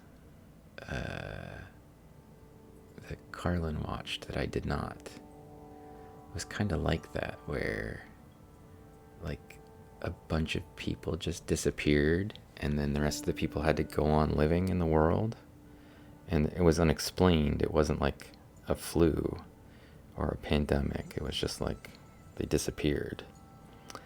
And it created an odd sort of environment for them having to sort of like live in the world after they were gone. Just suddenly gone. And I suspect it's kind of similar. Like, just sort of cuts a swath through people's lives in a bad way. Oh. Afrocymbella.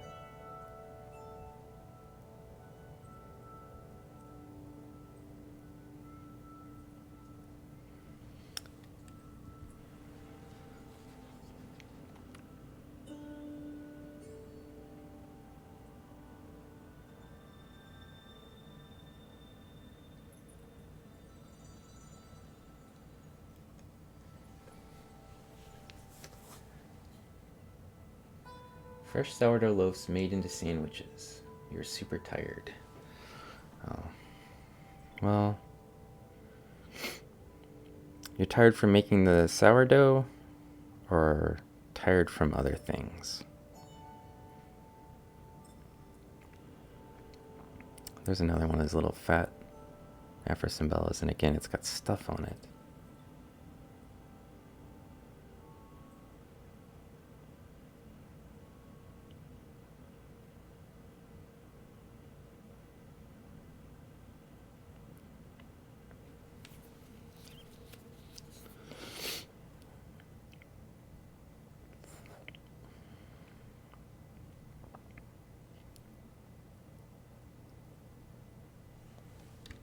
One of these days, I will remember that on the first try.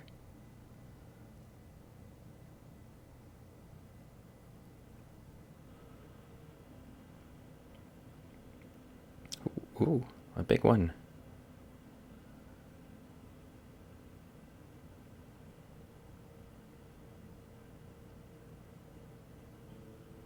It's pretty.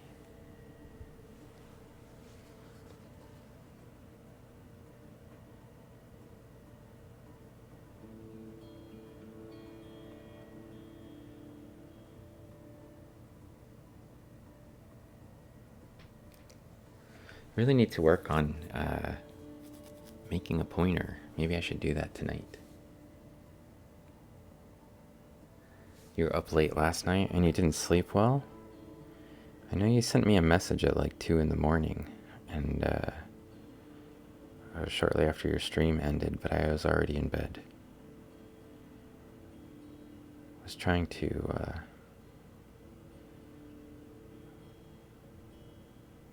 get to sleep at a reasonable hour because I didn't have anything to work on last night. And that's unusual for me. And then I thought, I'll get up, I'll take Sylvia to school, and then I'll come home and I'll go back to bed and I can actually sleep a little bit more. And that didn't happen. I mean, I got up and got Sylvia to school, and then I tried to sleep for a little bit, it just didn't work. And I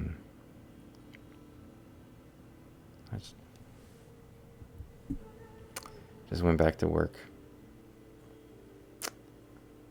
So, I mean, I did work, I didn't go anywhere.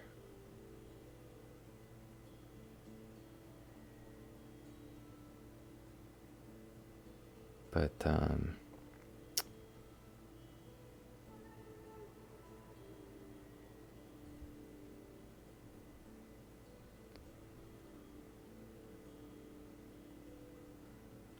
I guess it's better than working, trying to stuff it in on Monday.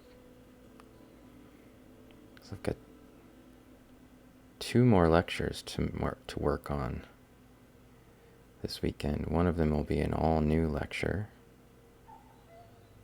And one of them, what the heck is this? One of them will be just touching up an old lecture. One lecture will be on, well, I had the lecture that I was working on today, which was on diatoms. And I almost never talk about diatoms when I'm teaching, because my classes are about other things.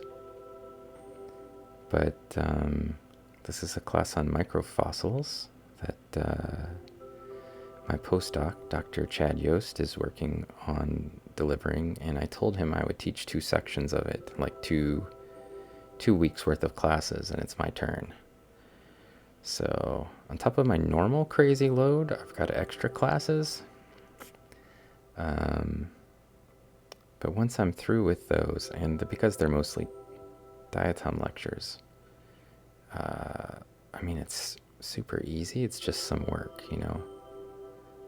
But I wanted to rearrange all of my stuff from my taxonomy class because it's like, you know, it's only 2 weeks. It's like 1 lecture for all diatom taxonomy. Imagine trying to do that. But it's to give them sort of a snapshot of it so they could learn enough of it. to make them dangerous. And I feel like I could do that. I mean, I feel like I did do that. I got most of the lecture done. Then I just got tired of working on it, and then I had a bunch of meetings. So, had a discussion with your kids about work. Is it work if you enjoy it? Well, I don't know, because I like my job, and not all parts of it, but according to physics, it has nothing to do with whether you enjoy it. Work has a very specific meaning in physics.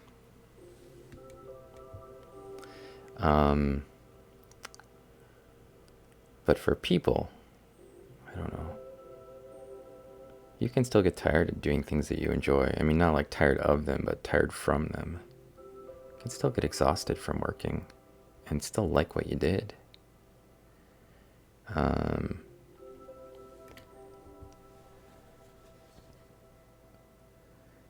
guess I view it as work if I'm being paid to do it. And there's some sort of thing that's delivered at the end of it, maybe, you know, on some level. Then it has to be work, or else what is it? But if you learn to get a job that's something that you love doing,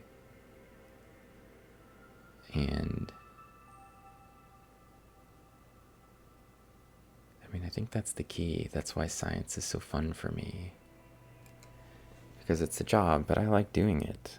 The science part I always like. Like, it doesn't matter really how tedious, how completely tedious it is to go through this sample like 1 millimeter at a time. I still enjoy it. I mean, I'd rather do this than like stock shelves or something. That's for sure. Not to put down people who stock shelves. It's just, you know, I did that when I was younger.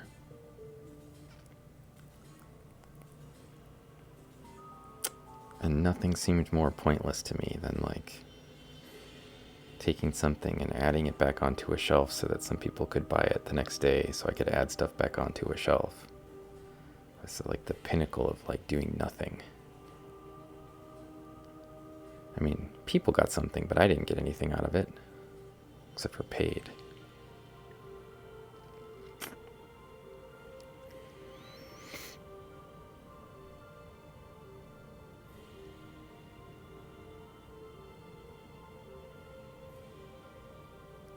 But I think there's people who get paid a lot of money and don't like their jobs, but they like what they get with the money. And then people who get paid relatively less money who really like their jobs, but then all day long when they're at work, they're happy rather than waiting until they get home. So my preference is obviously to be the version that likes what they do at work, because then I can enjoy work and I can enjoy home.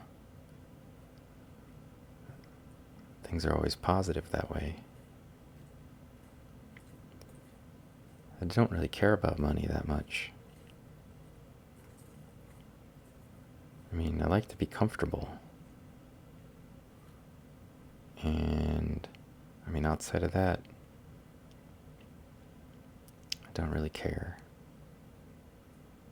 And that kind of makes me weird, I guess, but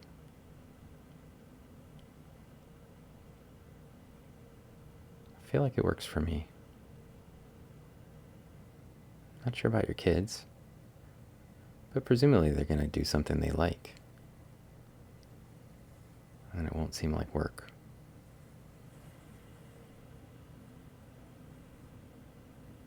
Just make the right decisions. Oh, that one just came right into our field of view, but it's upside down. I can't get it into focus.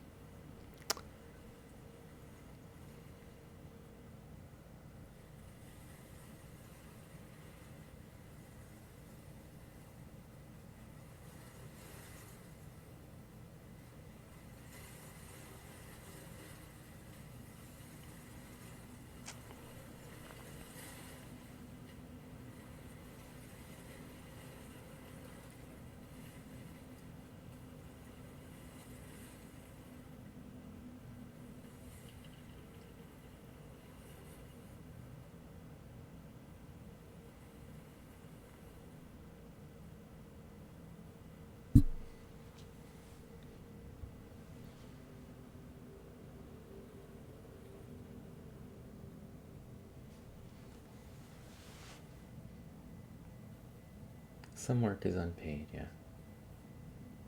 You want to come to my diatom taxonomy lecture? I don't know that you'd learn anything. Um, Honestly, I think you know most of it already.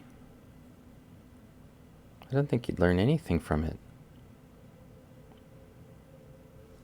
It would be just like reinforcement. I did put a bunch of pretty SEM pictures in my lecture, though. I sort of replaced all of my old pictures I stole from the internet or whatever from other lectures with my own pictures. And I have enough diatom pictures of pretty much every group that it was pretty easy to do. I like that aspect of it.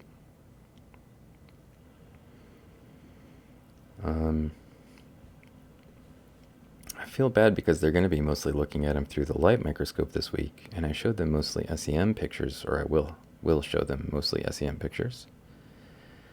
But I feel like it's easy to go from the SEM to looking at things in a light microscope and knowing the important characteristics and seeing them in a light microscope after you've seen them in the SEM. I sort of feel like it's easy to go that direction, and I feel like it's a lot harder to go the other direction and know what you're looking at.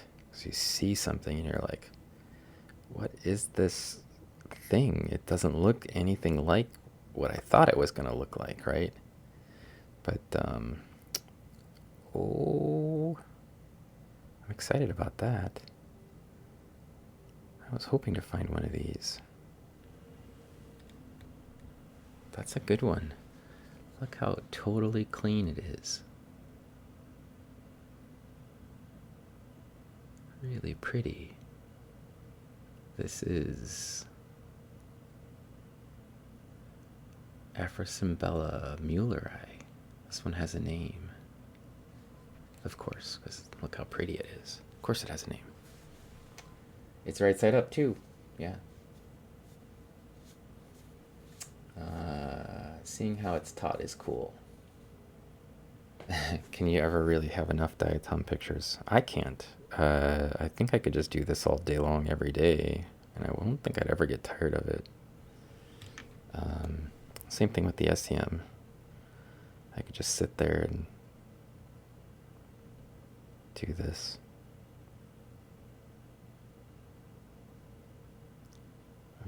I spent 20 years developing stamina to just sit here, staring at diatoms.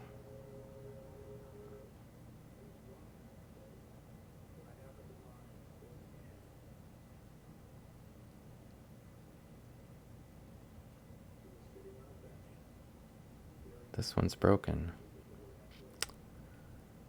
That's one of the ones we're describing.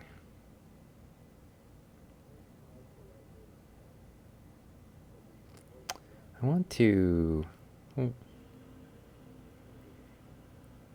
maybe tomorrow sometime I can sneak out somewhere where there's water and actually collect some. It's another really pretty sample. That's a good specimen. That one might make a publication. I want to go get some living material. It's pretty cold out, but I feel like I could probably come up with a place where there's some open water. Go get a sample so we can have some living diatoms to look at, because we've been looking at a lot of them in these streams, and then we looked at water bears quite a bit.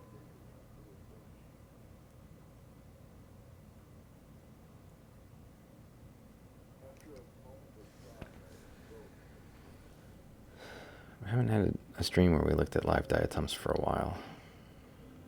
I mean, on mine. Obviously, we saw some on yours yesterday, but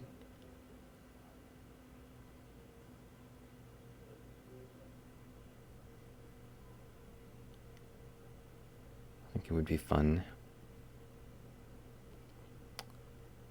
Go someplace, even in the dead of winter, and collect some diatoms.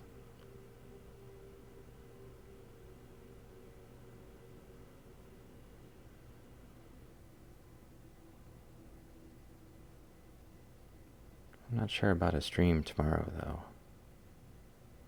Sunday I'll probably be busy.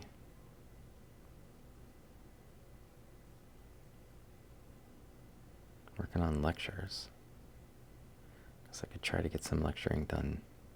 Some of my lectures completed tomorrow. Can't really do much more of it tonight, but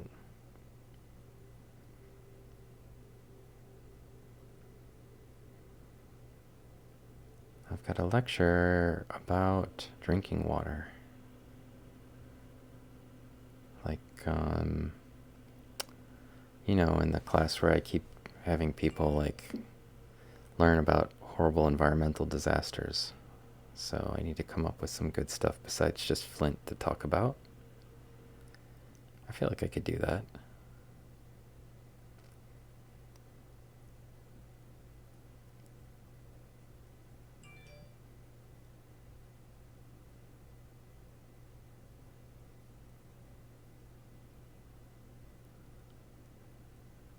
So many diatoms in the sample. It just goes on forever. In a, that's a big one. Sorry guys, I forgot about this thing again. There's also a big Slophra. I had a reviewer that asked me about rare diatoms. They said something like, how do you know it just isn't in the sample but super rare? Like, what if it was 1 in 2,000? And I actually laughed out loud when I read that comment because I thought, it's definitely not 1 in 2,000 or I would have seen it because I scanned the entire slide. A single slide like what we've seen so far on this stream. Thousands of diatoms have already passed our field of view. Thousands. Like if I had a sample like this and I couldn't find something on it, like I was looking for an Afrocymbella and I saw none, I would be pretty sure there were no Afrocymbella in that site because we've seen probably maybe halfway through the slide and we've probably seen maybe 10,000 diatoms already. I don't think that's an underestimate. I think our field of view right now, like you can't see all of it, but there's almost 40 diatoms in our field of view. There's another 40, right? So like just think about how quickly that adds up. And it is an impressive amount of diatoms that have passed through our eyepieces tonight. And this is, you know, just one slide. When I was looking for rare things that the reviewer was asking about.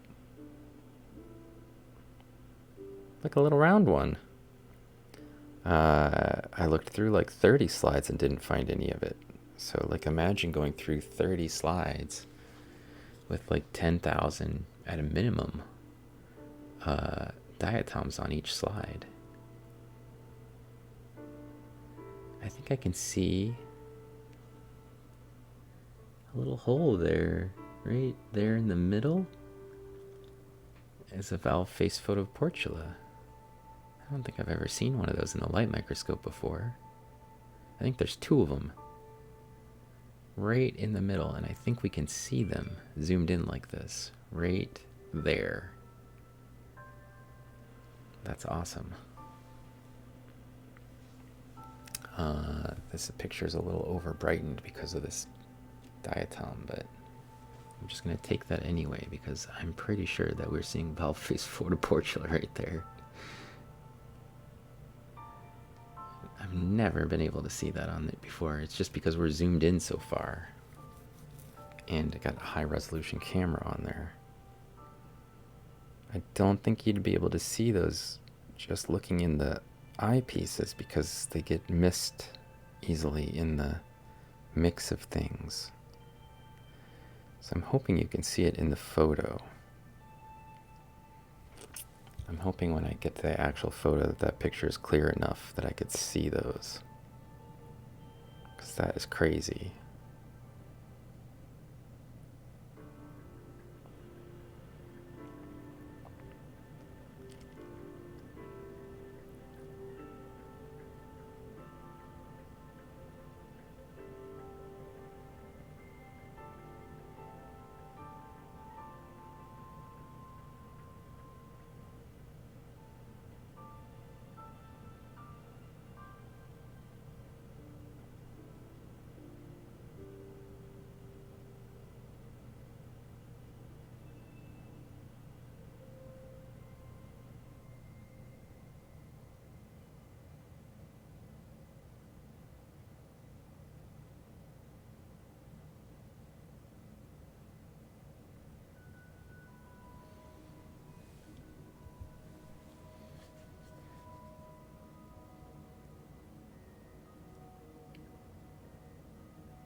Yeah, for the water lecture, part of it will be how we test water.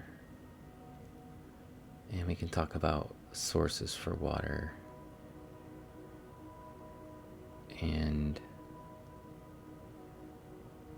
I mean, I like to bring in like catastrophes, as you know, for that class. So that will be part of it. I'm always wondering like how I'm going to get enough material to fill an entire lecture on Saturday, and then every time on Monday or Tuesday when I'm getting ready to deliver or thinking my way through the lecture, I always think, oh, I better not add anything else because if I do, I won't be able to get it all in. It happens every week. I start off thinking I'm never going to have enough stuff to talk about. And I end up just, everything was fine. So I have a feeling that's the way it's going to go this week as well. Everything will be fine. And if it's not, I mean, the worst case scenario is I let them out early. Nobody ever complains about that. Right?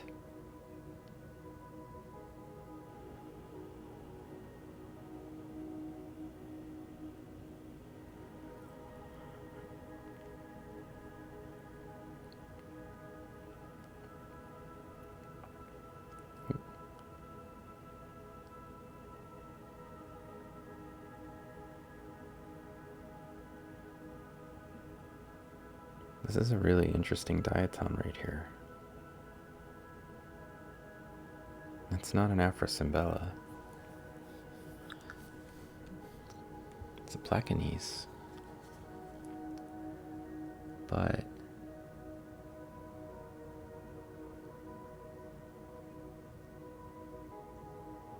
see how the striae look like grids? Like there's lines going like along the axis on both sides? Like a second layer of lines on it.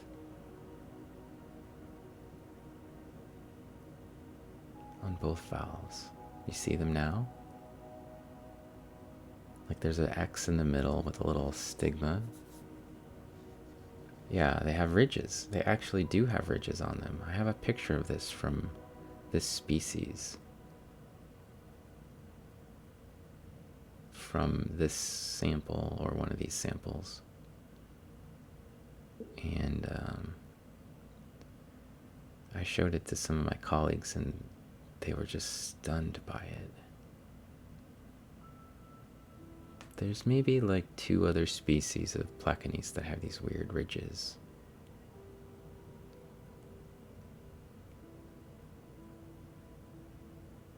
And I spent a lot of time looking for them in these samples earlier in the year, last year, and the year before.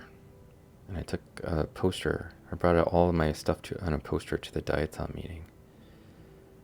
And I asked people if they thought it really belonged in the genus Placanese.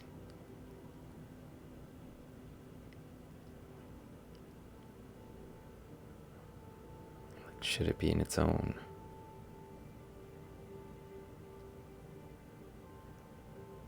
Still not convinced it belongs with Placanese.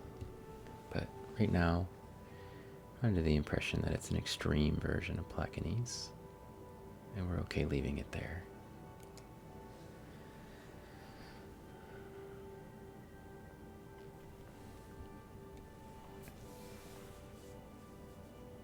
Hey, Jerglin, how's it going? Here, I'm going to send a little shout out for you.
Somehow my microphone got muted. I must have clicked the button when I was trying to type something for Jergling.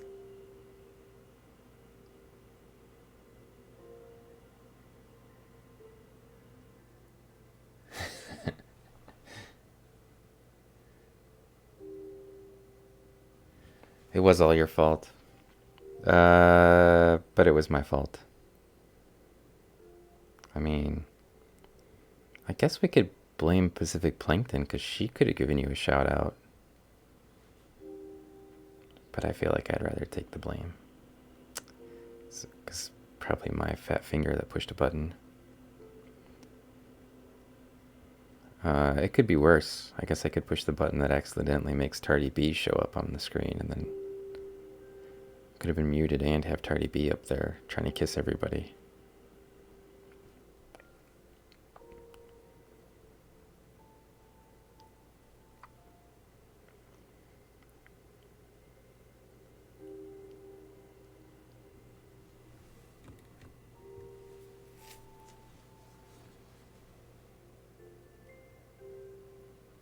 It's a Placanese. Just your everyday, every ordinary day Placanese. There's one valve and the other. It's anything but ordinary, though, because it's in East Africa. For water, what about PFAS? You love the colors and the shapes? Thanks, Be Present. The color is actually from my camera interpreting sort of fake light colors combined from the DIC So we use differential interference contrast on this microscope, and so it makes it look like there's colors. Sometimes I can tweak the white balance and kind of get rid of the blue color, but I don't mind it. This is two valves of the same diatom. That's one frustule. That is the diatom amphora, and it got its name like the Greek vase that has two mouths coming out at the top, because amphora's two raphes are both on one side of the valve. Right here, you can see all four branches, right? Like two little sets of whiskers coming off of the middle part on both ends.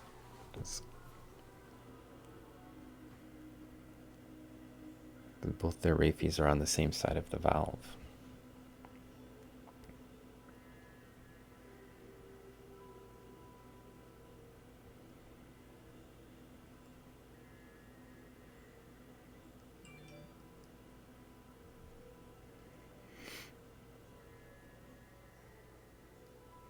It's probably a good thing I looked up when you guys were trying to get my attention about the microphone, because sometimes I just go on for a while. Could have been just talking to myself for an hour. You never know. And I'd be like, chat, they're just not into me tonight.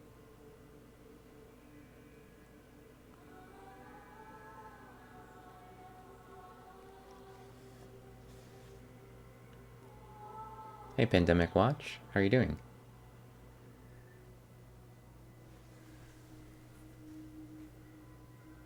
We're looking at diatoms, can you believe it?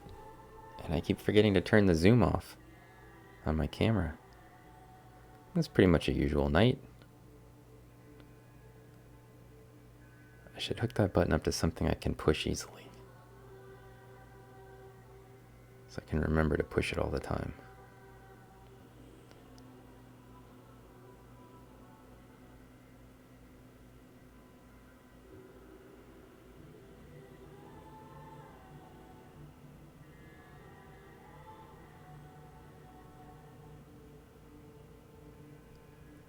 Ooh, that's a good one. This is, I think that's Afrocymbella bronii. Bronii.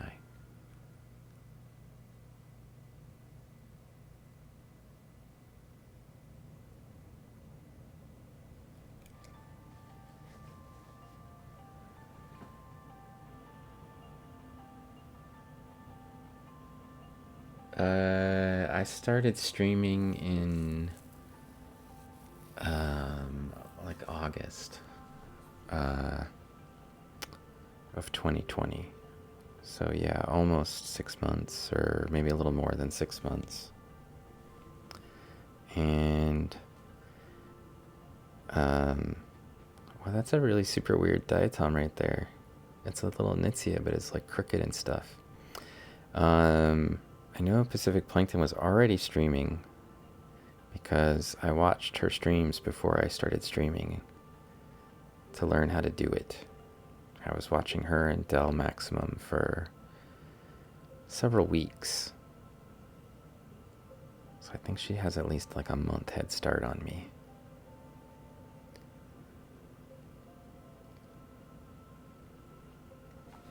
Back before I knew what was going on, and I was like trying to figure out, how do I turn a microscope into something people would want to watch? And then I had to figure out, how do I make my SEM work like this? And then I had to, it was like a point where every single stream I was adding something new to it that I didn't know how to do before. And, you know, like emotes and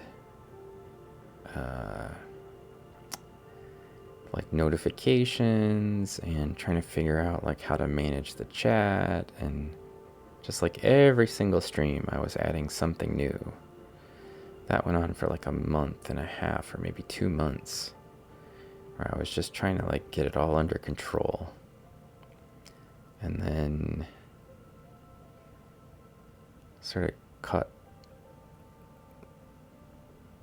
like my stride or whatever, where I had like a regular schedule and kind of knew what I was going to do every time.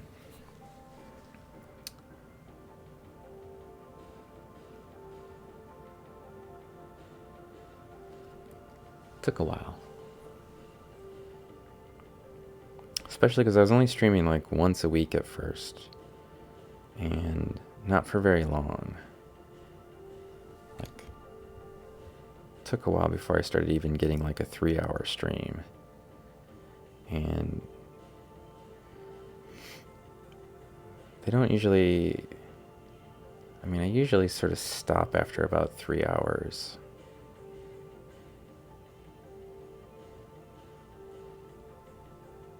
On the SEM. They don't usually go much longer than that there. My home ones have gotten on a little bit longer. I think I've almost made it to 4 hours before, or maybe a little longer.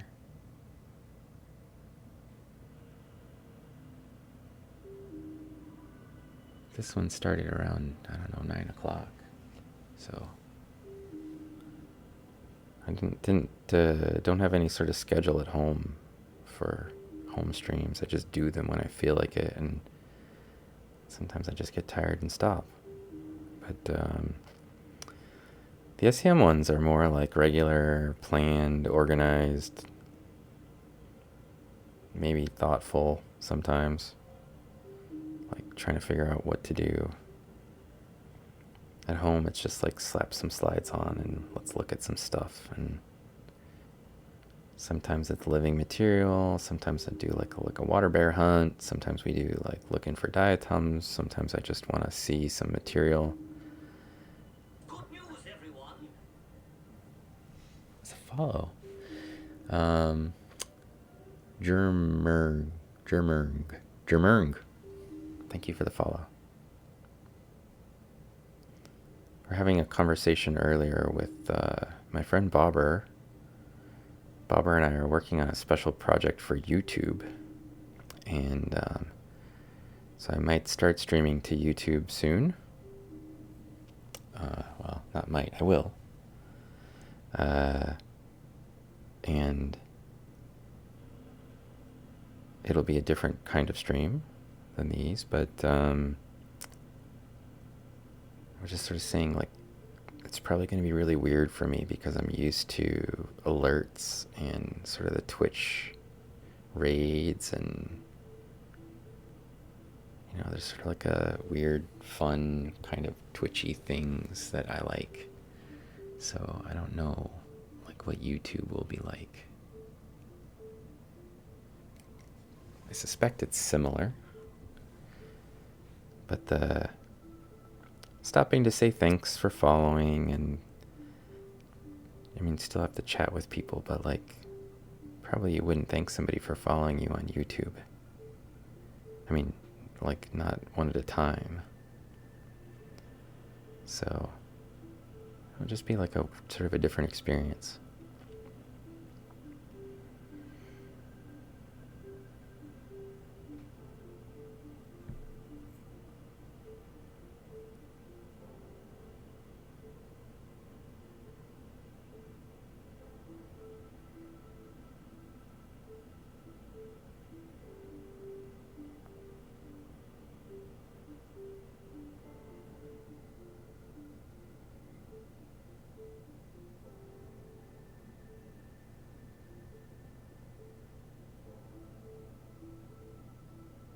It's a little fat one, and it's not all covered with stuff.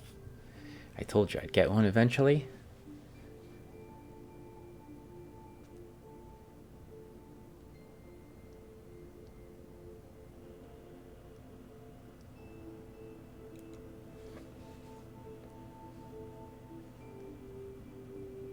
The story of stuff has a thing on bottled water.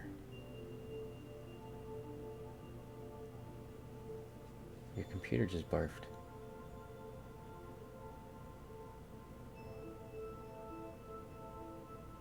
There's not enough people looking at stuff under a microscope on Twitch.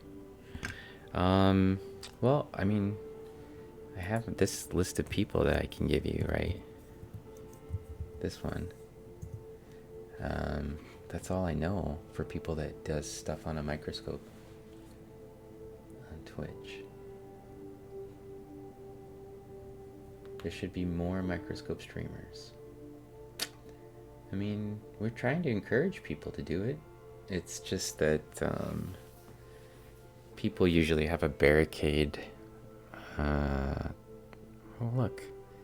It's Pacific Plankton's favorite. It is a Gyrosigma. Just a little messed up because it got broken. Bloop. The central area is all wrecked. I want to try to convince people that they should stream using microscopes. And I feel like, I know Volcano Doc said that they were going to try to get their microscopes up and working again so that they could stream petrology from a microscope. And I would tune in for that. You know, if Volcano Doc wanted to do it. I could probably do it from work if I set up one of those petrology microscopes to stream. And I could probably do some geology streams if that were the case, but I would much rather have somebody else do it. I know that like Dell does sometimes digs out some minerals, but like an actual petrographic microscope, they would look really sharp on. And your polarizers, as nice as your polarizers you guys have are, the polarizers on a petrographic microscope are top notch, so they always look a little bit fancier. Minerals look a lot neater. And you have a lambda plate, so you could really make the colors crazy if you wanted to. But I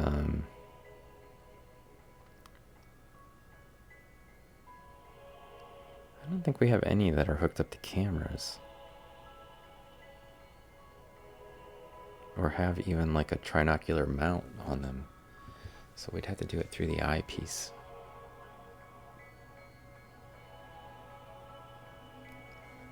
Which is less than ideal. For a number of reasons.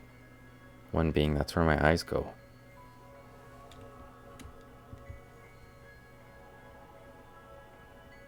I got these for my microscope, for the camera that I have on the microscope that's mounted on it. I got these like quick release things for my camera strap. So now they just got these little tabs that fit into the camera strap. And I've totally lost track of where my camera strap went. So I hope I can figure out where I left it. Because I've mostly had it on my microscope for a while. I haven't actually done any outside pictures for like, I don't know, several weeks. I did some snowflake photos and I also took them off for the snowflake photos. So like, I just haven't had any straps on my camera for a while.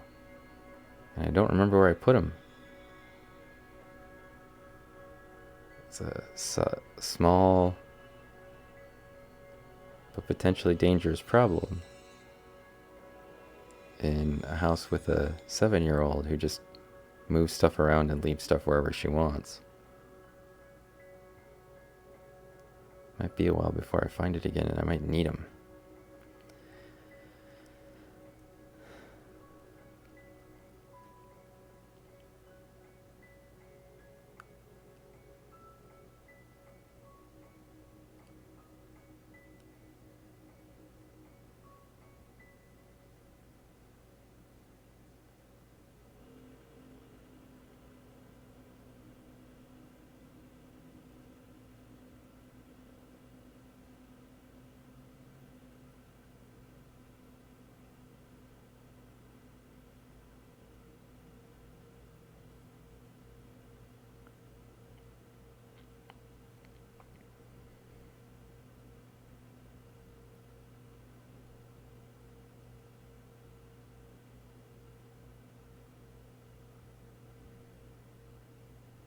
Okay, there's one that's full.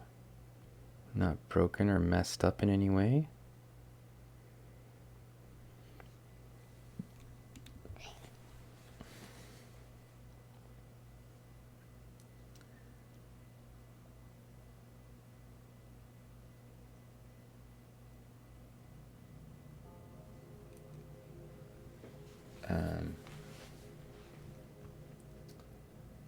There's a professor that does Newtonian. There's a professor that does his class live streamed on YouTube, and of course, there's no raids or alerts, and he has somehow to keep up with 900 people talking in chat. Yikes. I don't even know how you do that. I would have to have like a TA to look at chat and just filter out the most important things, maybe. I mean, how do you even cope with that kind of chaos? But I guess on the bright side, he's got 900 people in chat, so it's pretty popular lectures. I mean, I guess if I have 900 people, I'm going to be pretty happy about it. It's the sort of problem you want.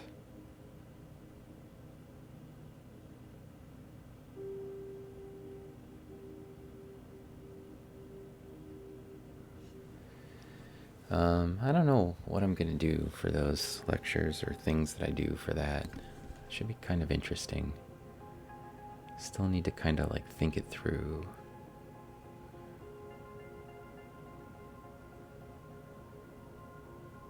Whether I want to do some sort of more lecture-like structure or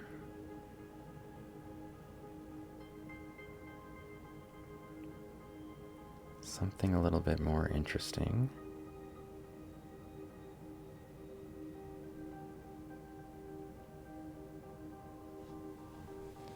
It's a Mueller eye, so I'm going to take its picture even though it's not kind of a gross valve.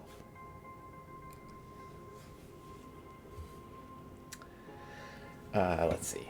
How can you tell if a diatom was malnourished based on the skeleton it left behind? I don't know that you could really tell. Sometimes they're lightly silicified. Oh, you like pleurosigma, I see.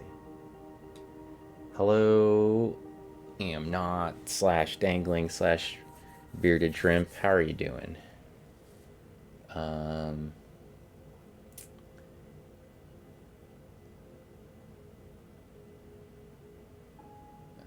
I need to talk to my friend Myron. I know a guy.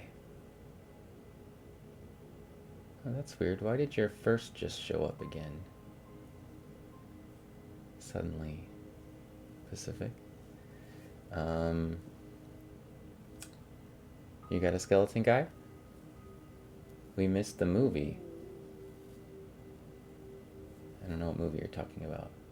Oh, you watched Wall-E on Discord? Well, you didn't tell us, you know, and you kind of kicked me out of my own channel, so...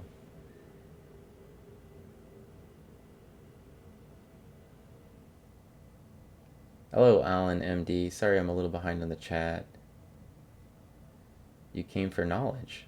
Well, we have that here. You could just ask Pacific Plankton things and she'll tell you. She's knowledge.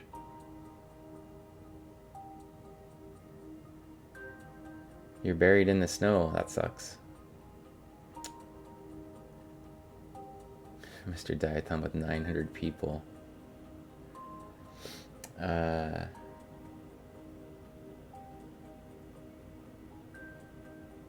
You have moderators and some set replies. Oh yeah, that's probably true. I don't know. We don't have any plans for having a moderator though, so... I mean, I guess that's the way they must do it when they get big like that, but... Oh! Hello? We haven't seen any of these. We've looked over this entire slide, and this is the first time I've seen one of these on here. That is an anomalies. I want to take a picture of it for Dell, because he sometimes gets anomalies. Very pretty little diatom. He doesn't get this one, of course. He gets a different species.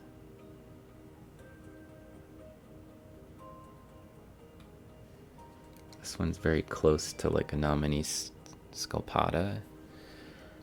But I don't think it is.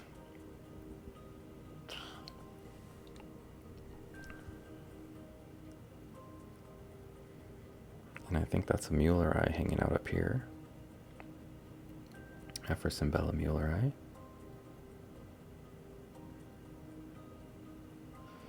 And it's like an ugly upside down one. See how I can't get it into focus? Like the little pieces of it are in focus, but I can't get the whole thing in focus at once. It's upside down.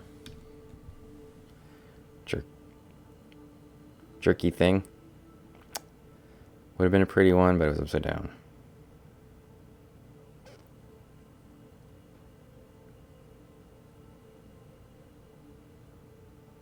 What are you up to, Alan, besides being buried in the snow? I guess a lot of people got hit by snow. We didn't really get much snow here. It's cold, but it's not even that cold. I was expecting it to be like bitter cold. I didn't really think it was all that cold when I was outside. It wasn't like leave my coat open, but it wasn't cold.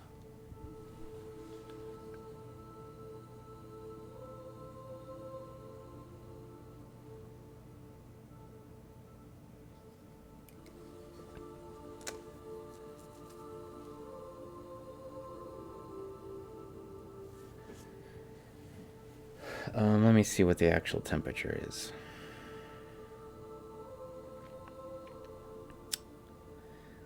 Tonight, it's -9 Celsius. So, sorry, I don't remember what that is in Fahrenheit anymore. 16 degrees Fahrenheit.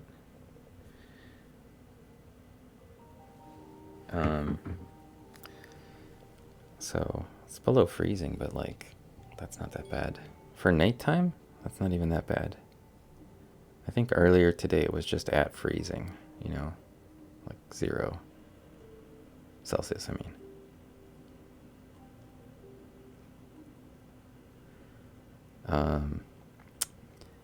I converted my phone to give me the degrees in Celsius, and I've just been trying to train myself to think in Celsius after like an entire lifetime of learning things in Fahrenheit. So I feel like it's a good way to actually train yourself to learn Celsius. It's not that hard. I just can't like convert the numbers back easily because it's like, you know, crazy 9 divided by 4 times whatever, times 4 divided by 9. Add 32 or subtract 32. It's not intuitive.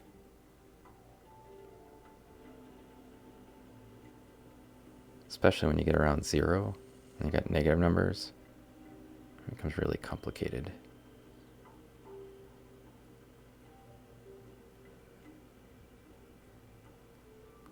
That's a good one.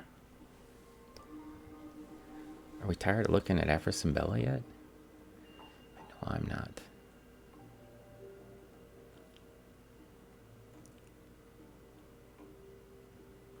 Has 2 stigma.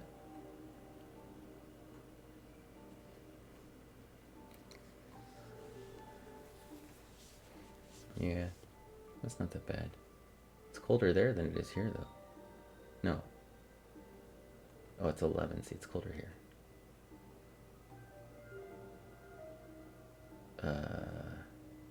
Nominees, yeah. I just got home after working 13-hour shift. Gross. You're waiting on snow. I know you're waiting on snow. Dangling. You ain't gonna... You know, she was telling me earlier she was gonna buy like a $80 snow shovel. And I was like, that's ridiculous. How much would you pay for a snow shovel, chat? Like, if you had to pay for a snow shovel right now, what do you think a reasonable price for a snow shovel would be? Especially people who live in cold places. What's the right answer here? What's a reasonable price that you would pay for a snow shovel? I want like a low end, high end kind of a guess how much a snow shovel should be.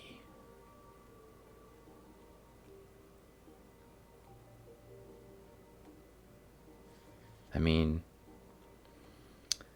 it's a banana. How much could it cost? $10?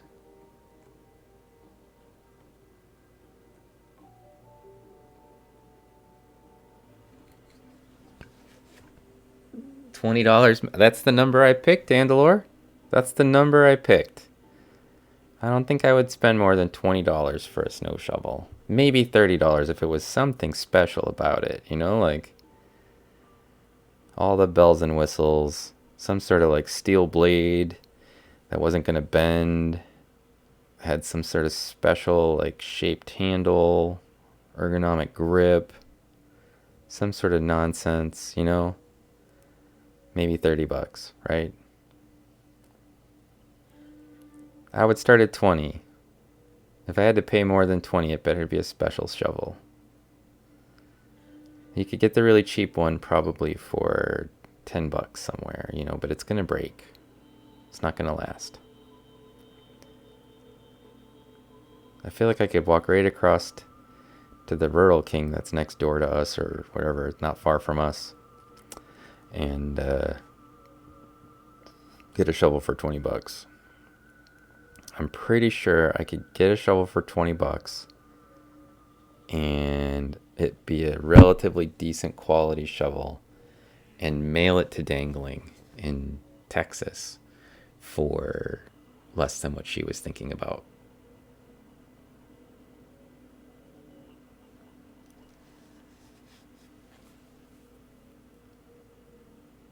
$50 high range? Yeah, maybe. Like some sort of crazy high-end ridiculous shovel.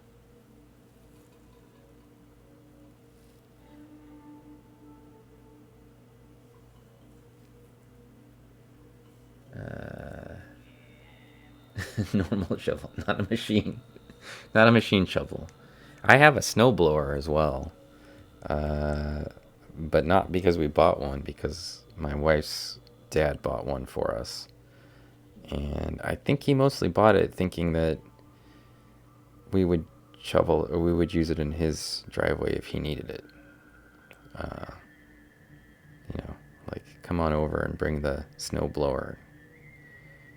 Or he just likes to throw snow, you know, like maybe he wants to come over when it snows enough that we would need it. And then, you know, like drive it around the neighborhood and be like the good guy that does everybody's sidewalks when it's really bad. Like, I mean, that's the kind of guy he is, you know, he wants to be the good guy. There's nothing wrong with that. I'm not judging it. I'm just saying, like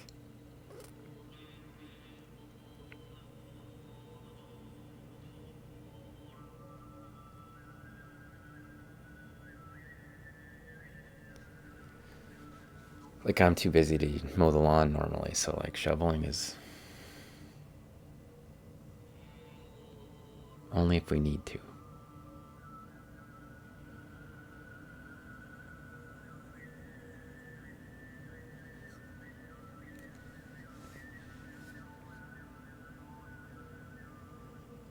Oh, Adele's here.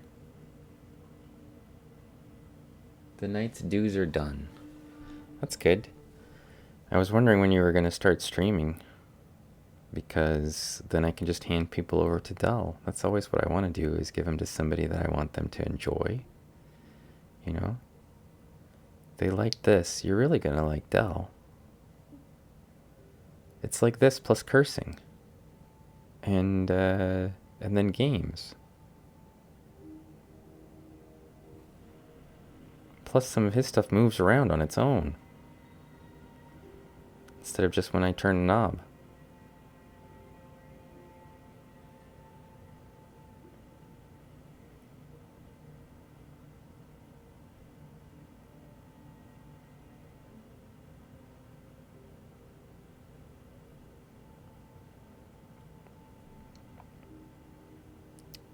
There's an Afrocymbella, but that one's mucked up.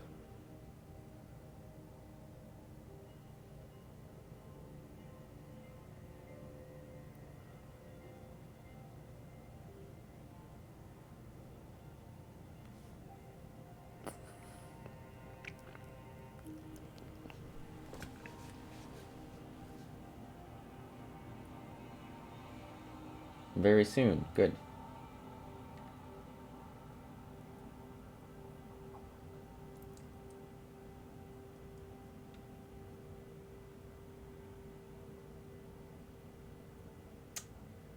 Let's see. It's the thought that counts. Yeah. I mean, it's nice of him to buy us a snowblower, and like, I suspect that if we got like a half a foot of snow or a foot of snow, then it would be amazing. Everybody would be excited because I could go out and run it up and down the road one time, save them a ton of shoveling.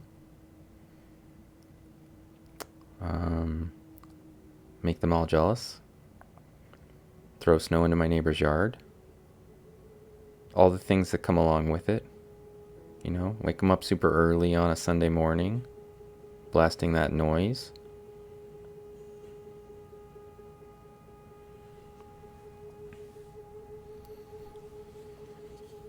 But we don't have that kind of snow here very frequently, so.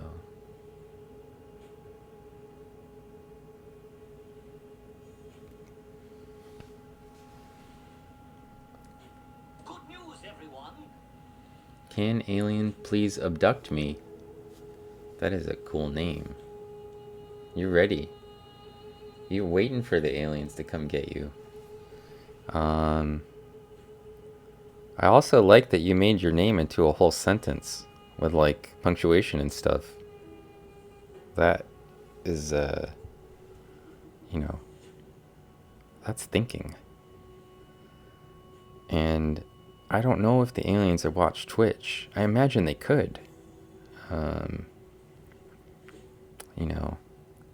Because it's on the internet. So it's being blasted out into space or whatever. But, how would they find you? That's the only question I have. I mean, I get that. This is an interesting diatom. It's got 2 stigma. On that valve, 2 stigma. On that valve, 1 stigma. 2 stigmata. 1 stigma. That's interesting. Gomphanema. With multiple stigma in Africa. I feel like I wrote a paper about this. Hey, we've been taking all these pictures of Afrocymbella, and I just took a picture of a Gomphanema, and there's an Cymbella. Oh, it's gorgeous. Look at that. It's like glowing. Look at it. Look at the raphy in the center. Like 2 little butterfly antennas.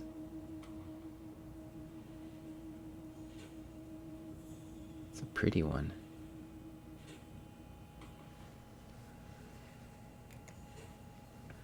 The whole thing in the field of view. That's a good looking diatom. Nothing on it.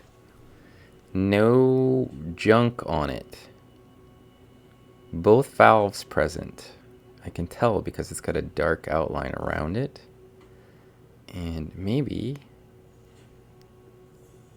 we can look at the valve ends, the apex, right here.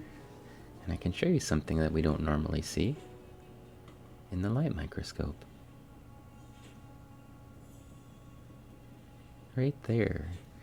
You see how the raphy comes down and then it turns into like a question mark, right? Like it goes one way and then it curls the other way. And you can see it right there doing it, right? It kind of looks like one of these things, right? Like it's like a little bit of a, like a hook. Like first it goes back and then curls around like that. Yeah? You can see that? Do you see right here as we're coming up from that point how it gets wider? So it's like wide and then it gets skinny and then it hooks around. This is a feature on Cymbella. This genus is Cymbella. You can see in the middle, up at the top, it goes back to being skinny, and on the ends, it's skinny. On both ends, it's skinny. And in the middle, it looks very wide. And I'm going to zoom out so you can kind of see it in whole. Right? Where the green boxes is where we were. And you can see how it's like skinny, and then it gets really wide. That's the raphe that you're looking at. It's not actually getting wide. Like the hole's not bigger. What it's doing is in the middle, where it looks really skinny, it's because the raphe slit is vertical. So you're looking at it like see how my hand looks like it's skinny, right? And where it gets wide, what happens is the raphe slit actually turns, and now it's lateral, so that the place where it would trace on the outer surface and the place where it would trace on the inner surface are actually dislocated from each other, oblique to each other. And so what it's doing is it starts off like this, right? At the part in the middle, and then it does this, and then it switches back to this. It's back to being vertical. So the line actually doesn't get any fatter, but because it's going sort of at an angle, right? So it's going like this, and then it's like this, and it's back to this, right? So it's like it twists the raphe sort of like around. It makes it look like it gets fat and skinny. It looks like it's flipping over in the light microscope, like it's actually like flipped. But in fact, it's just going like turning a little bit, shifting so that it's not perfectly vertical anymore. This sort of classic Cymbella raphe. It's a neat little diatom.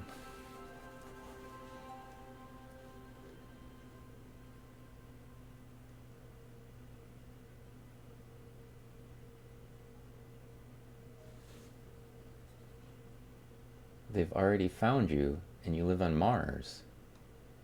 Cool. You want to go on a spaceship ride? I missed this part. Sorry, I'm scrolling backwards to try to see what I missed. First one's free.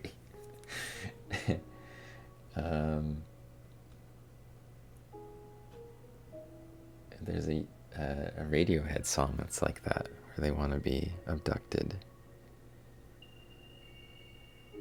I guess because they want to escape from Earth. I suppose that's why you want to live on Mars. And not because you want to grow potatoes in your own feces, or whatever it is that Matt Damon did. That movie I did see. It was entertaining.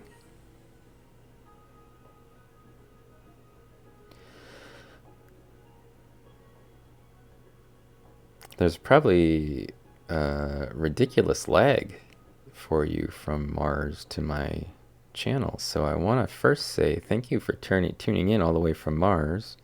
I think that's the farthest I've ever had anybody tune in from before.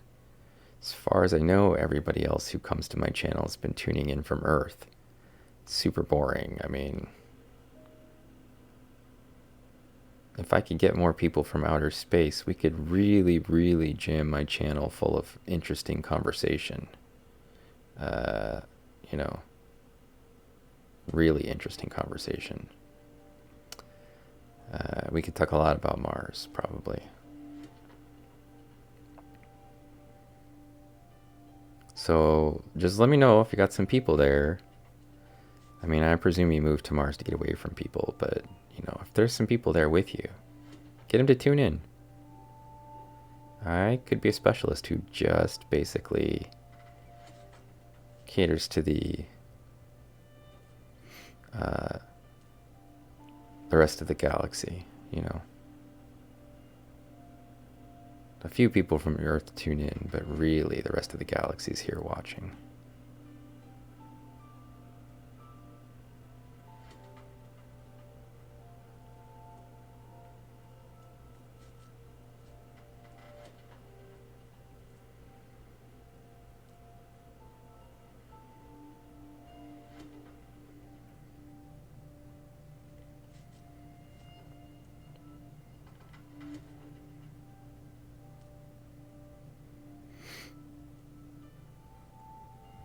Ooh.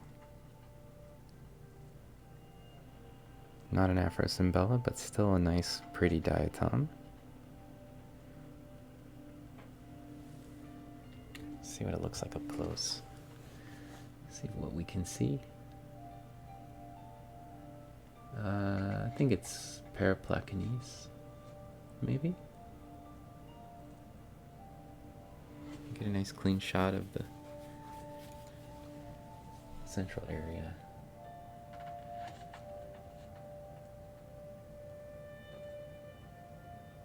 Watch fire in the sky. You won't want to go anymore.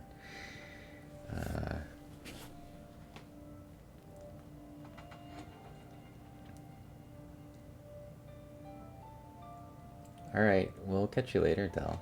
Thanks for coming by. I'm sure we'll be able to raid you probably here at the end of this. Must be starting soon. I wonder what that one was we saw that had the Rayfi that turned opposite directions like they were symmetric across the diagonal. I'm not sure which one you're talking about, Pandemic, but if I took a picture of it, maybe I can show them later.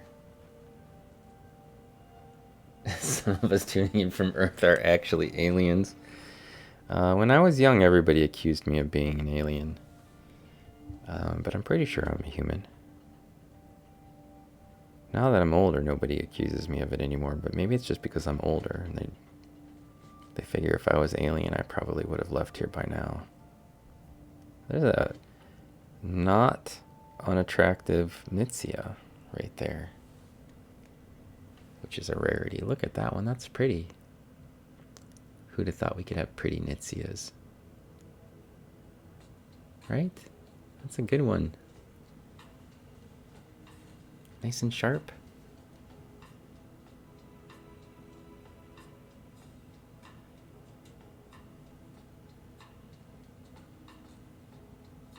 Oh, I know what you're talking about. It's Nidium. Yeah, here, hang on. That one is Nidium. Nidium. Yeah, there's some Nidium in some of these samples. If I find one, I'll stop on it and let you see what it looks like in the light microscope. And I saw some Nidium also in the SEM the other day from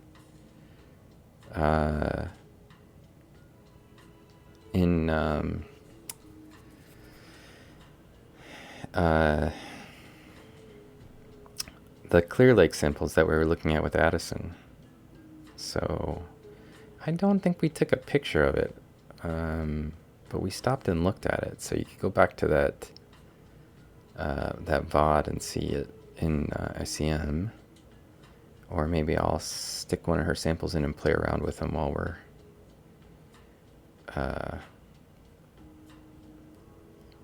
tomorrow when I stream. Good news, everyone.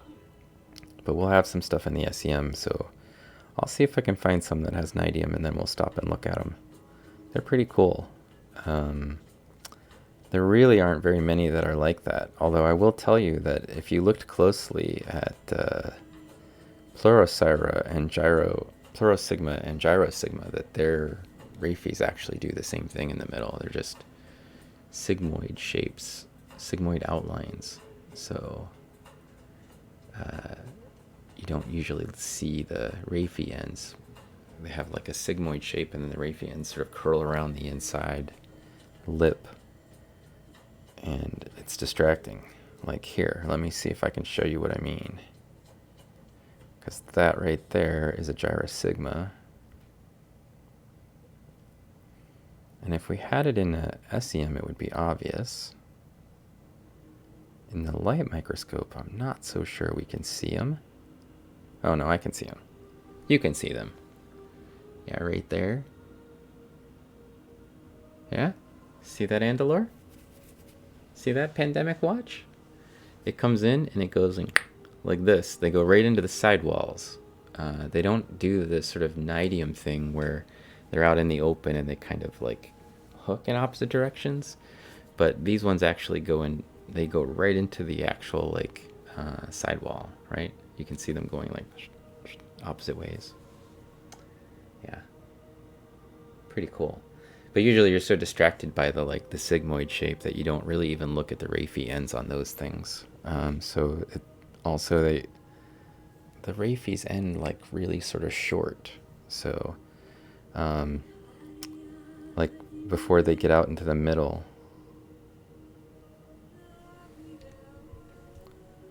Pretty neat.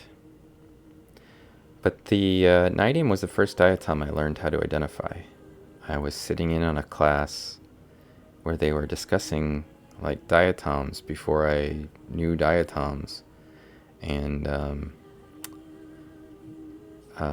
they had like a little handout, and I still have that handout, by the way. I was thinking about giving it to the students that are in this class on Monday with me, because I used it for a really long time. I used it as a reference, and now probably most of the genera are totally under different names and stuff because that was like 20 years ago.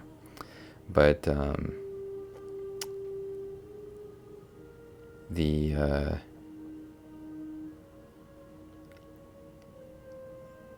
nidium were on there, and they had that picture of the Rayphie's twisting in opposite directions, and I was like, oh, I would know that anywhere. You see that thing? That looks so obvious.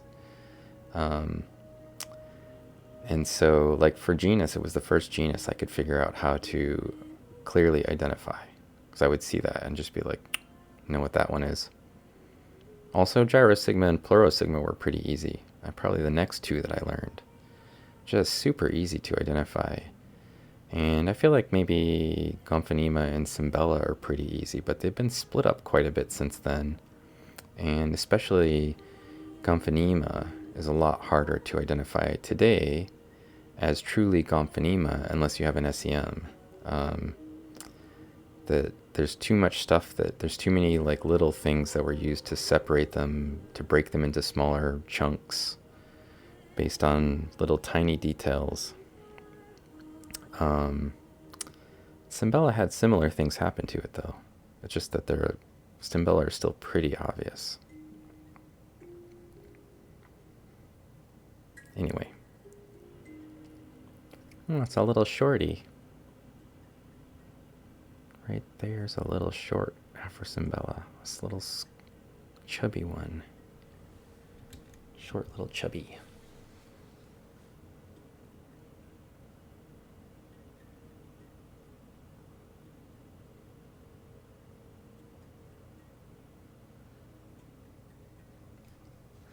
Also, you're off to bed. Okay. Thank you for hanging out with the specific plankton. I'm actually going to, now that my camera battery is flashing again, I think I'm probably going to go see if Dell's on and give him a raid. We've been going for quite a while. You know, people could probably handle it. Looks like Dell is on. So I will hand you off, I think, at this point to Dell and let him take over. Thanks for everybody for hanging out with me.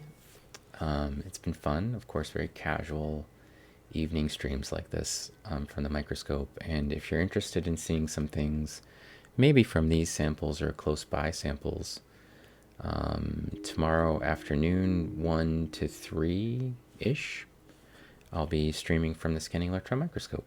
And I don't know who else will be there, or if anyone else will be there. It may just be me.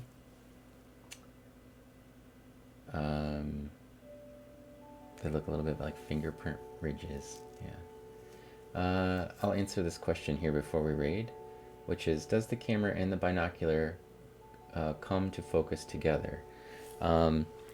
So that question, JAHHH, is dependent on how the camera connects to the microscope. And for mine, I used a C mount, and the trinocular component has an adapter in there that, with the C mount, is just about in focus. When I have it in focus for my eyes, it's not perfect.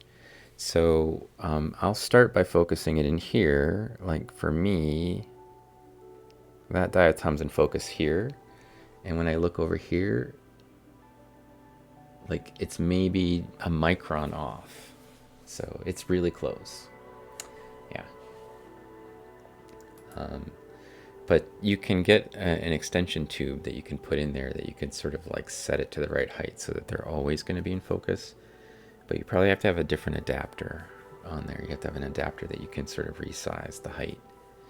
And this is actually the wrong adapter for this camera. The C mount's correct, but the adapter is actually scaled a little bit wrong. So like when I'm zoomed in, and you see the square around the outside edge, and when I go to take a picture, you can actually see the black space around the eyepiece. Let me show you what I mean by that. See, when it flashes, you can see the eye. There's like a black circle. If the camera was set to the right adapter, you'd never see that. It would always be like this. But what I did to compensate for it was my camera has a digital zoom, an optical zoom in it. And so we're on the optical zoom all the time, which means the entire image is about half as big. It's about twice as big on here as what I can see, or you can see about half of what I can see in here on the screen. So, because it's clipping it, and it's doing it optically, but I figured that's better than having this sort of big black ring around the outside edge. The circle with the black edge around the margins. So, okay. For everybody, thanks for hanging out, and for the new follows, thank you also for joining me. Hopefully you'll hang around tomorrow or come back tomorrow for our SEM stream. And we're going to see about rating Dell. Good news, everyone. Oh, thank you for the follow. Our VGS. We're going to go raid Dell.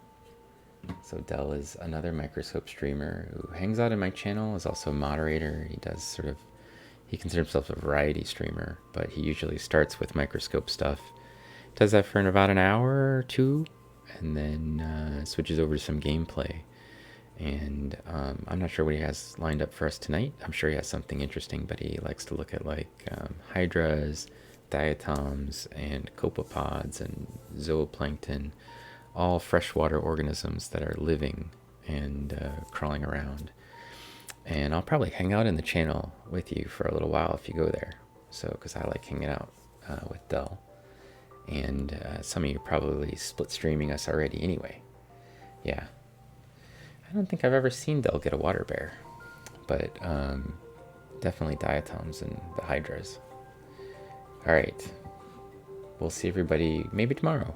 If you come in and hang out with me while we do SEM stuff. Alright. Good night.